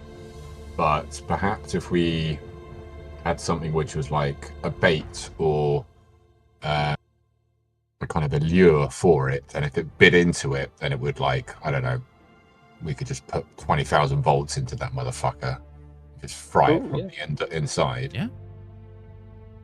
How about another possible upgrade is find a way to go invisible underwater, stealth. Instead of making the hull stronger or faster, we just be more stealthy. It's a really good idea, but just the logistics of it, I don't even know how we would begin to do that. I would assume it's still an upgrade to the engine somehow. Well, also, like a flare system. If you had those, if it was tracking the sub and then you launched those aether bait mines out of it, drop off his tail, like countermeasures. But also, I like the idea of building a bomb inside a nice, juicy aether trap. Blowing it up from the inside, yeah. They're not going to like that, as that's gonna waste the aether. Well, you can either have a broken drill, or we can try to blow up the fish. I feel like there's like a happy medium in between. That is probably true. Like, there's no other way except for aether coating a bomb and blowing up the aether. Well, perhaps we can lure this creature away if it is attracted to the aether. Good, when you were close to it, your belly was not, your area inside your body was not so good. Was it hurting from the Merquois? It still is. Yeah, my tummy hurts. Was it both creatures that were upsetting my stomach when I got close to them? The creatures are not upsetting, it's the Merquois in your system that's upsetting you. Was that from proximity of being within the creatures that it started flaring up, or? Because I think with the octopus, I started showing signs of something, and then it became apparent with the angler fish. Anglerfish. Well, also, I'm still Or a little whatever. curious about this. Hold on. Let me grab you real quick. Sorry. And I'm gonna pull up his chainmail again and look at the progress of the Merquois in his system. Is it still like bubbling and disintegrating away? It is. It is lessened from before, but it is still there and going.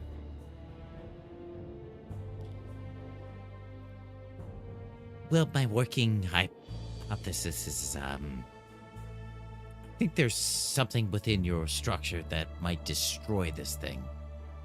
Because it's still working your way through your system, but it seems to be dying. Good.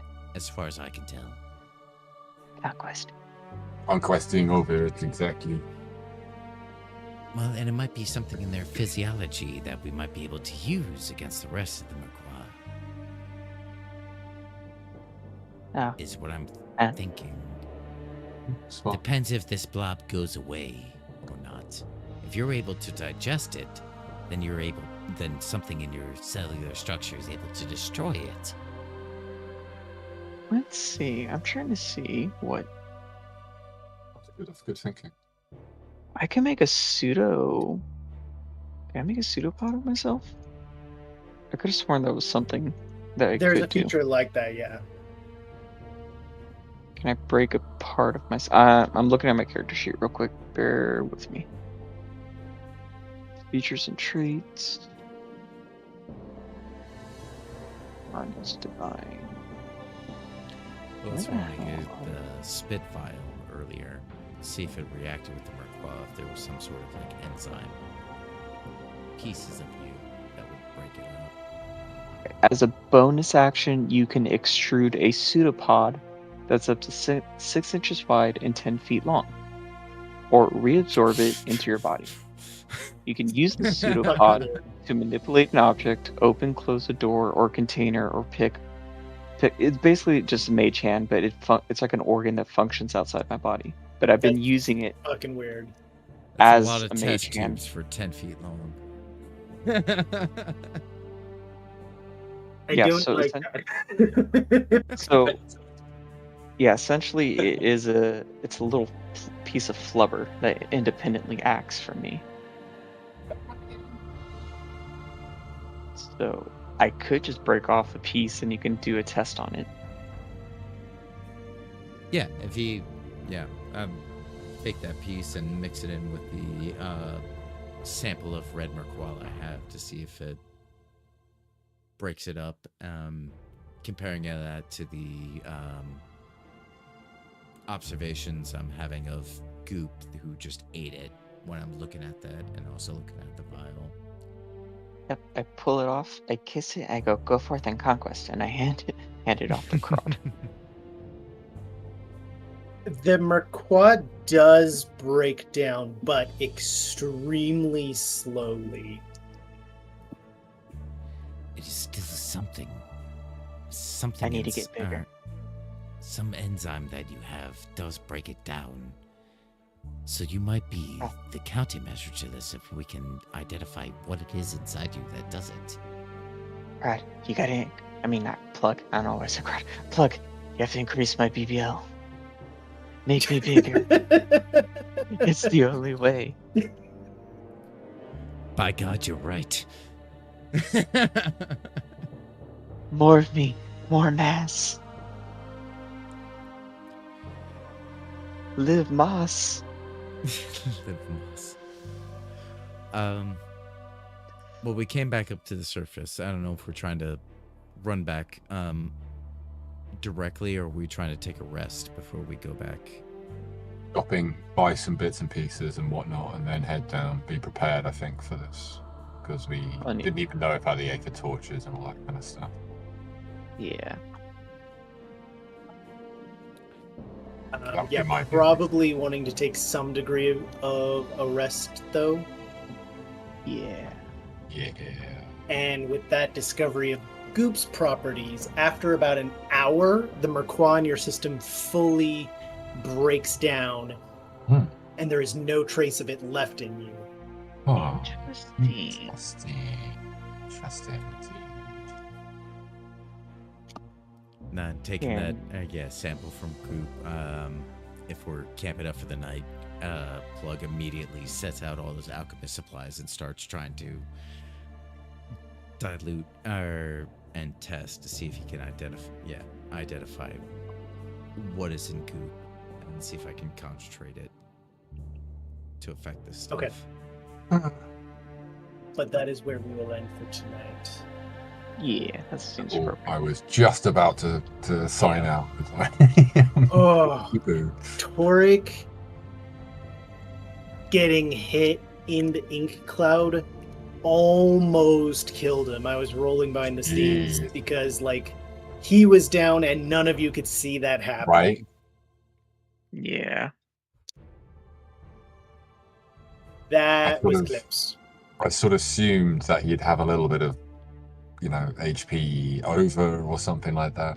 I could have used, I think, a healing word or something like that. The trick was, in this case, because he started drowning, you go unconscious faster than your regardless of your HP. Right.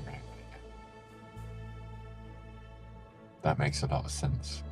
But yeah, fortunate that he didn't go down, or we didn't lose him. But we did well with the other big fish and the octopus thing. Yeah. Successful. Scared one off and took one out of the cup. Yeah. Saved the drill as well, which is good. Well, hopefully, so far. What we know at least. So. Not bad at all. Saving the drill was a big deal as well. Yes. Legit. Yeah. That's good. That's really, really good. All right. Thanks so much, Corin. See you guys next week. Bye-bye. Yeah. Ciao, ciao. Good night. Ciao.